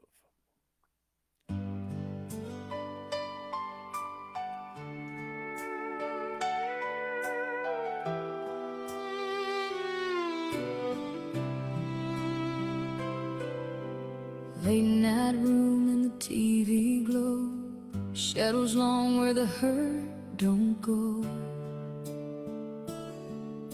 He sat there staring at his hands like the whole world slipped right through his plans. Every dream felt miles away, every road just led to gray. Silence Silence loud as a thunder sound, like there was no reason left hanging around. Tears fell slow on a worn-out floor, heart so heavy couldn't take more. Then a voice cut soft through the dark that night, like a whisper wrapped in a little girl's light. He looked up slow, didn't understand, saw a tiny figure reaching out her hand, big brown eyes in a dress so white, standing there in the pale moonlight. She said, "Daddy, I know you don't see me yet, but I'm your reason you ain't met. Daddy, without you, who's gonna teach me to walk? Who's gonna hold me when I'm scared to talk? Who's gonna catch me when I fall down hard and tell me I'm stronger than these broken parts? Daddy, without you, who's gonna dry my tears, be my hero through the years? Please don't leave before we start. You're the reason I have a heart." He shook his head, said this can't be real, but he felt something he forgot to feel. A little hand wrapped round his own, warming a soul that felt so alone. She smiled up like she knew his pain, like she'd seen every drop of rain. Said there's more ahead, you just can't see, but there's a whole life waiting with me. Daddy, without you, who's gonna teach me to ride? Run beside me and never let go when I try. Who's gonna pick me up when I fall? Be there to answer every call. Daddy, without you, who's gonna see my prom? Tell me I'm beautiful with a shaky smile on. Please don't leave before we start. You're the reason I have a heart.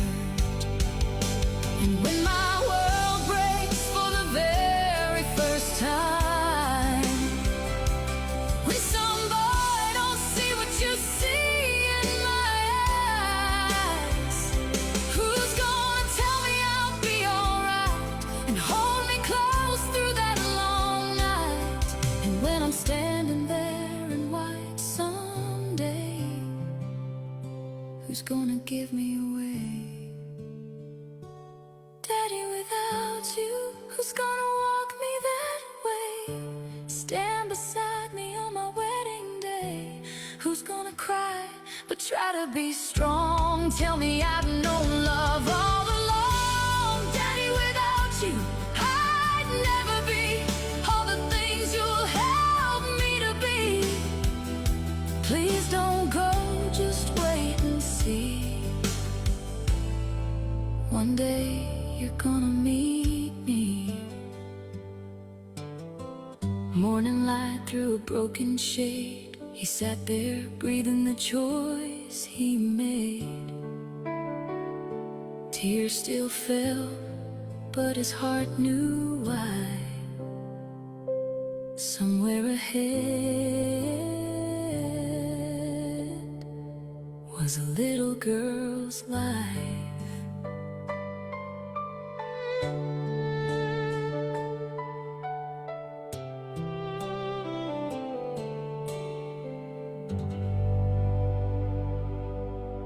All right, everyone, that's going to wrap it up for this episode of Pedal to the Metal.